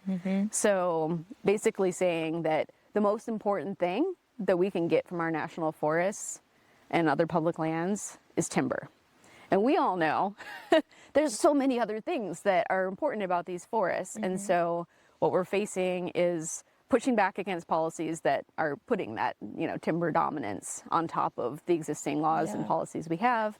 But at the same time, those laws and policies that help protect public input, sound science being used to evaluate what happens on our public lands, those are all being eroded at the same time. It's hard to watch that happening to science. And then when it's, the science and the public involvement, and then that's may target these old forests that we have so few of, is just like, But we've seen the swing over time. So I guess that's one of the things that keeps me hopeful and keeps me going. And I think so many other people is that, like I said, 4 years ago, things looked great. We had an executive order recognizing that old growth forests were important for our climate and that we should be protecting them. And we got really close to a federal rule to protect those forests for our climate.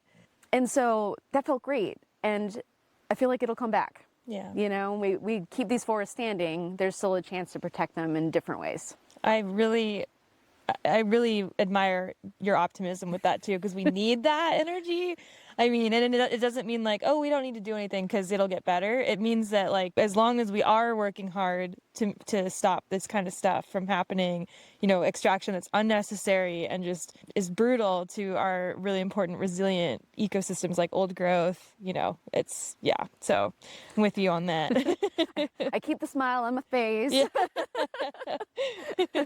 But it does mean that we have to be still speaking up, and we'll get to that point again. Yeah. So I'm with you on that for sure. Well, why did Oregon Wild decide to host this event here at Crabtree Valley?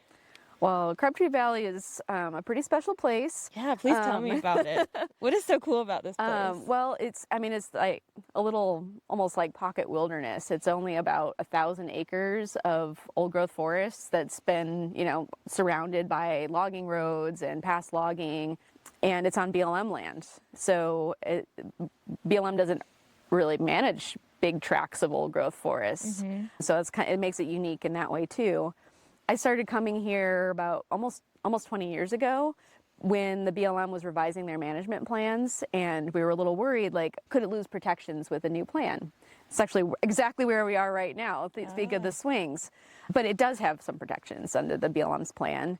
And so we started checking it out and leading hikes here, in part just because it's a really beautiful It does feel example. like wilderness too, because it's like, there's no one out here but us. No one out here. It's quiet. I love it. The trees are incredibly ancient. I mean, the documentation of this place says that they're 600 to 900 years old. And like, what else can you think of that is 600, 900 years old in this country? You know, the ruins, you know, and of some of the sacred places that, you know, people who lived here before we settled it. And that's about it, you know. So it's a great example of the ecosystem and everything that old growth stands for. Yeah. So, you know, there aren't really trails. You have to like walk up old roads and, you know, bushwhack to find some of the big trees. So it makes it an adventure. And so people kind of like that, especially if you have someone that, you know, won't get them lost. Yes, that is important. So when thinking about, you know, now there's a new proposal to revise the BLM's management plans with this mandate to do more logging. Yeah. And, you know, will they come after this old growth? I don't know. But they're saying they might reevaluate the protections that it has. And so if more people care about it, can come and visit it, you know, they'll be the most outspoken people when it comes to pushing back against that plan. And not just for this place, but you get to experience a forest like this and you want to stand up for all of them. Yeah. And so we wanted to offer that to people. It's hard to find, hard to get to. I don't think anyone else has been here before. I was driving out here. I was like, where the hell am I going? So, you know, I think it's inspiring. Did they mess with me? Is there anything even out here? And then it was like, just am I going to get a incredible. flat tire? Yeah. It is an adventure. So, yeah, I think we wanted to be able to document all the specialness of this place and the adventure that people really appreciate, and then send them out into the world as advocates for these forests. Oh, I love that. I mean, I think community is so important. And, you know, on the note of the feelings and what it means to be here, how do you feel emotionally when you're immersed in an area like this, in these old growth trees? You might not be able to tell, but I'm not usually this like exuberant and like happy seeming. I've spent all day like traipsing back. You're chill lady.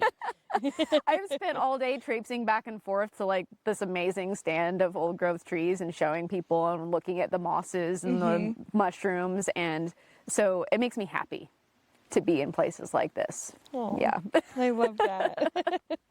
Do you feel like it brings you like a sense of calm and peace? It's absolutely. Yeah. That's been a common theme with what I've been hearing from people while they're here. It's like causes you to want to slow down and like just remember like there's so many things that matter in life that aren't just in our bubble, in society, in our busy day to day. Like there's things out here to care about. It's fantastic. There's no cell reception. Nobody can like nope. look anything up or Back in the 70s, baby. but you can look at a plant and think, oh, that's really pretty, and like, oh, here's something else growing on it. What's that? You know, and just get curious and yeah, like you said, slow down and ask those questions, and even if you don't have answers to them because you can't look it up, it's you can speculate and you can wonder and look it up later. Yeah, if you remember, and if you not, remember, whatever, you had a great time, and that's what matters.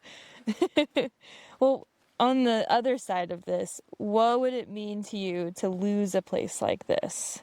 Yeah, I mean, I think about that a lot when I'm out and I, you know, either driving around or leading hikes somewhere else, and I see the stumps, like the giant stumps of the forest that was there before. And you know, the trees are growing back, right? But it's different. I know you can see what's been lost once you like compare side by side, like everything that we're seeing here today, you know, with all the messy structure and the giant trees and everything that goes with it, and comparing it, the simplification is like, what's there to be curious about in a forest like that? You know, it's just completely different. So I think, you lose some of that joy and curiosity by being surrounded by that bland tree plantation. Yeah, you're like, I guess this is just this. So that's, you know, more general, but you know, personally, like if I can't imagine. You can. I don't want to imagine, you know, the bulldozers rolling in, right? Mm-hmm. It would be devastating. I mean, it would be full on despair, right? Yeah. And I think that's why we fight against this, is like, who wants to experience that? We all experience sadness and despair in our lives, and we see people we love experiencing it all the time, and we don't want to feel that, you know, about losing a place like this. Yeah. Like there's too much else to worry about. Add that on top. And it's like there's a specific type of grief that comes with that too, for people that, you know, understand like how amazing these places are and like really have the feelings like you just expressed. Like there's this like deep innate grief that people feel knowing that these like magnificent ancient giants are just like gone, like 800 years. Oh yeah, they don't grow back overnight, right? And it's not going to be the same, like you said. Yeah. So. And I just also want to add, like, I mean, probably many people listening have lost places that they love. Mm-hmm. Maybe not to logging though. I mean, maybe it's to a wildfire or, you know, some other natural event. Yeah. And so we do know what that feels hurricane. Like. But hurricane, yeah. So many things that can like level a place that you really care about. And so, you know, everyone kind of knows what we're talking about, but I feel like there's a special type of grief though, thinking about that this disappearing based on greed or exploitation as opposed to a natural process. Like that's a big difference in my book as far as how I might feel about this if it were to go away in some other fashion. Yeah. Not that I want to see that in my lifetime, but right. Well, especially when it feels like people working in policy, making these decisions, aren't listening to the constituents and aren't listening to the communities who are saying like, we don't want that, please stop. We want to keep these trees. We want to keep old growth. Yeah. You know, it's resilient. Like you want to talk fire safety. Like these places are so adapted. It's like, you know what I mean? So I think with the community piece of that is really concerning to me. But speaking of that, Oregon Wild does so much great stuff with community building and like, you know, grassroots collaboration, like you were mentioning earlier. And I was wondering what impacts Oregon Wild has seen or hopes to see from building community and doing these grassroots initiatives, events like this. Yeah, getting people out here and talking to each other, like it is definitely a great way to build a community. But even if you're, you know, going to see a film fest, you know, about forests, or, you know, you go to a comment writing workshop, or you attend one of our webinars or something, like that is still being in community, because you know that everyone there is kind of having the same. They care about the same things. Mm-hmm. So, you know, lots of different ways of doing that, even if it's not in person. Yeah, because accessibility isn't always, Yeah, I mean, like, you know, you live in Bend and I live in Eugene, and it would be hard for me to come to an event in Bend, but we totally fit in the same community. So anyway, it's nice to have those options.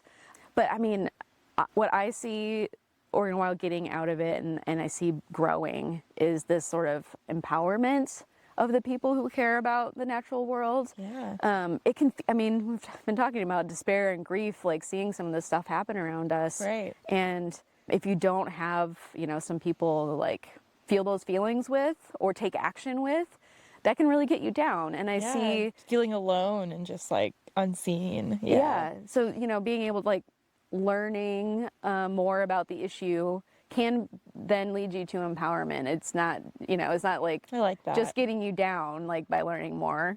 I Right. hope because we try to lead, we then try to like build it towards something you can do. You are the public, and these are our public lands, places that we all love and care about and have some say in.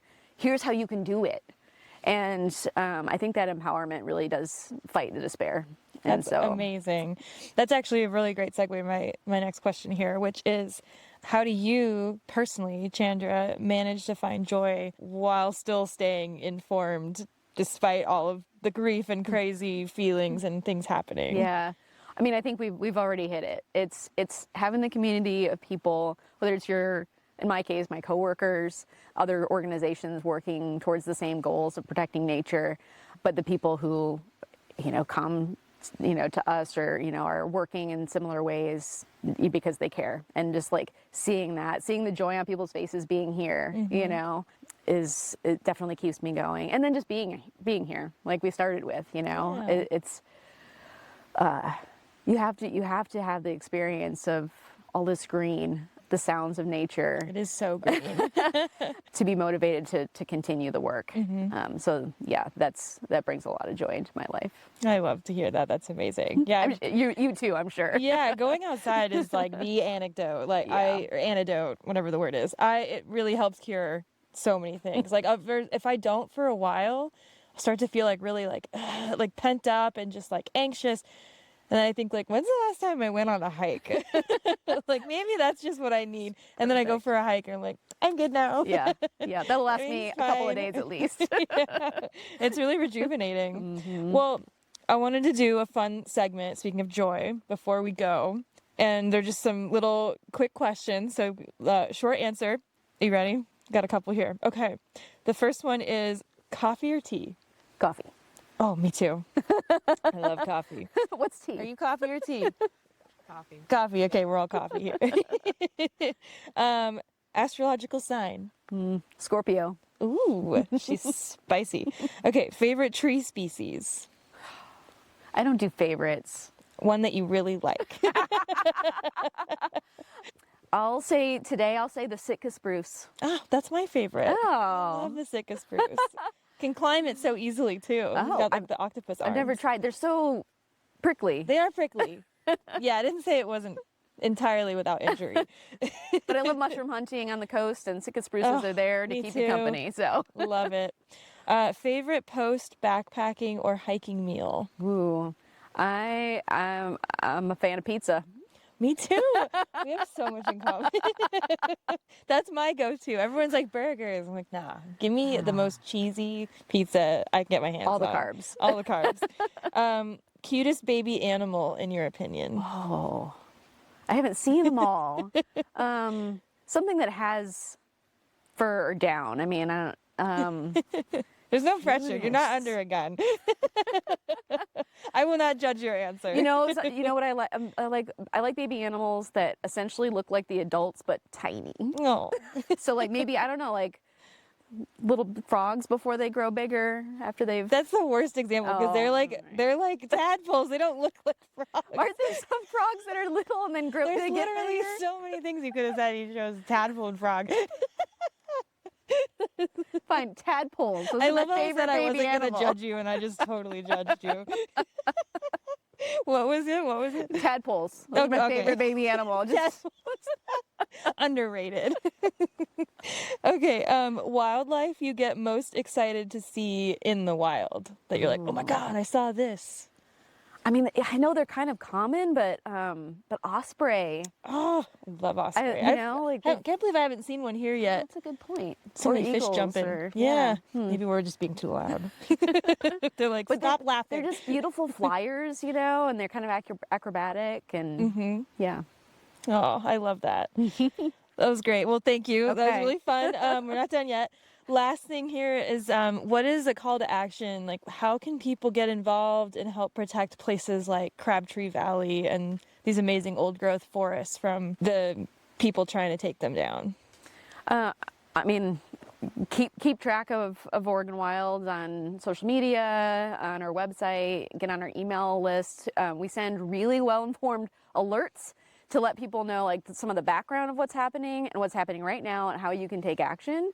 So that's a great way to both learn and take the action to protect places. That's one of the most important things, really. People ask all the time, like, how can we volunteer? I'm like, be an advocate, get on the email list, take the actions. Yeah. Come to events, and we try to offer a little something for everybody. So yeah, lots of ways to get involved. Get together in your community, and it feels so much better to do it alongside others and not hold the world up on your own. So That's a great point. If there's people listening that are all over the country, there are organizations that are protecting forests everywhere. Mm-hmm.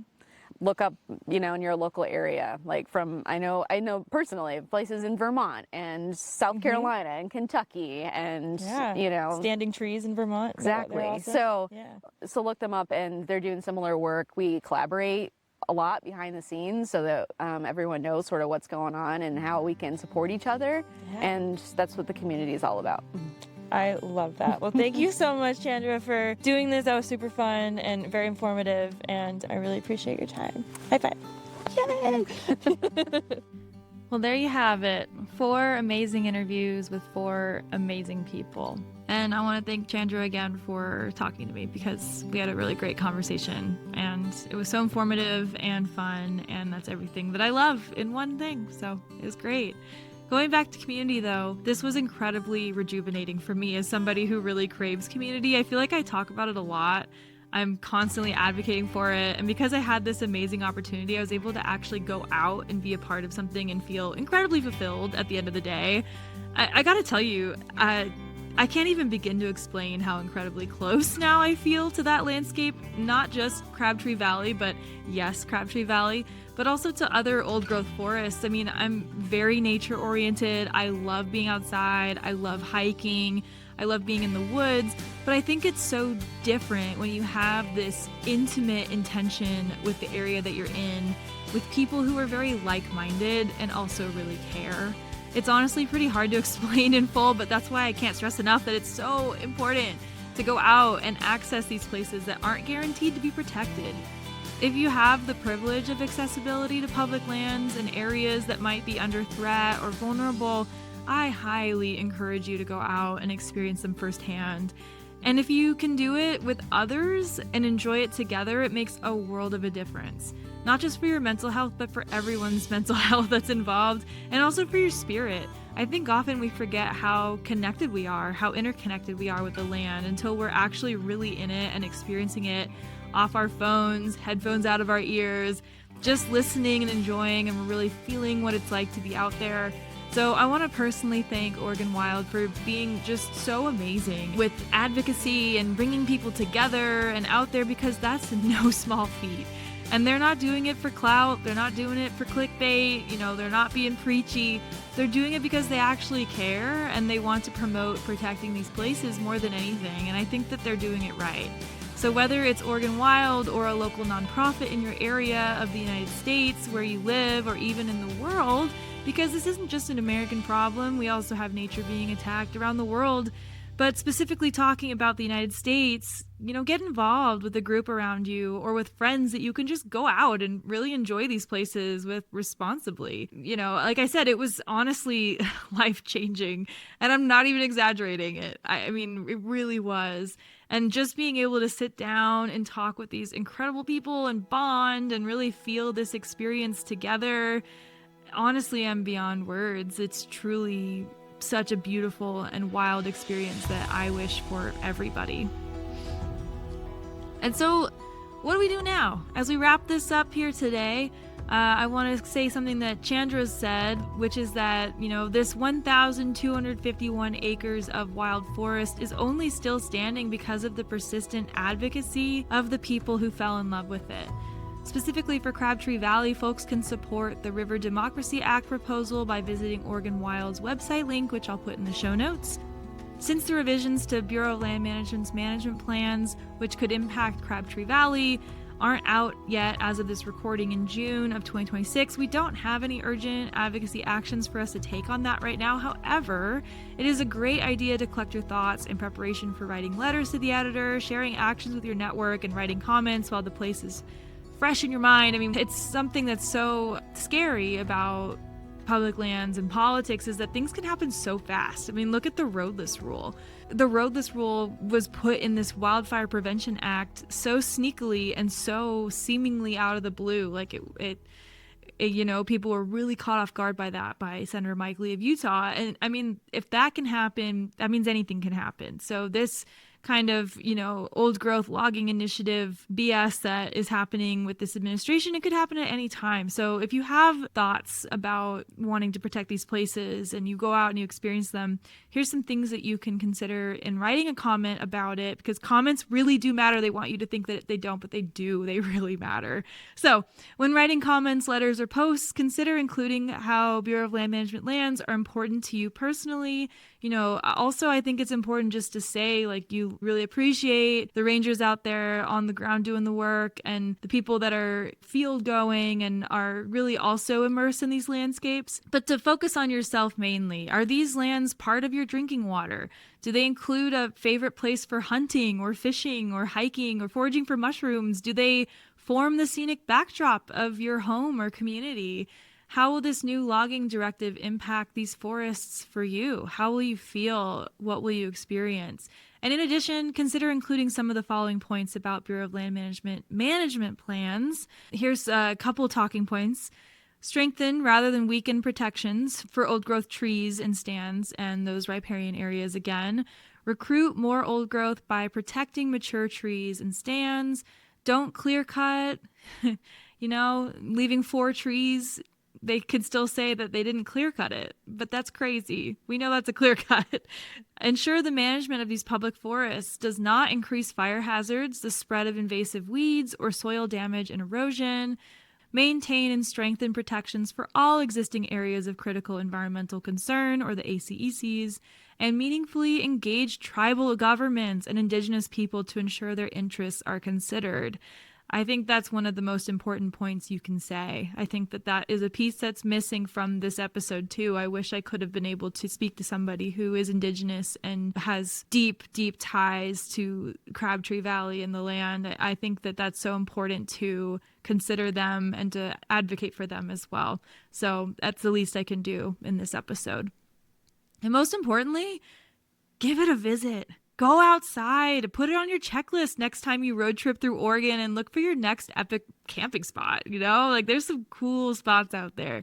The, you know, Crabtree Lake was super nice to swim in. You can look at newts, you can fish. I mean, it's incredible. For old growth forests, we know protections for these special places are defended for long periods of time and that successful outcomes are well worth that effort. If not for yourself, do it for the black bears you love to see foraging for huckleberries. Do it for the woodpeckers who eat the insects inside dead trees. Do it for the rough-skinned newts who float peacefully in mountain lakes. Do it for the teenager in 100 years who wants to see a tree larger than their entire friend group holding hands around it. Do it for us, do it for them. Thank you for tuning in and listening to the stories and perspectives of my guests this week. We are stronger together, and we all belong outside in community. Happy trails, friends. Thanks.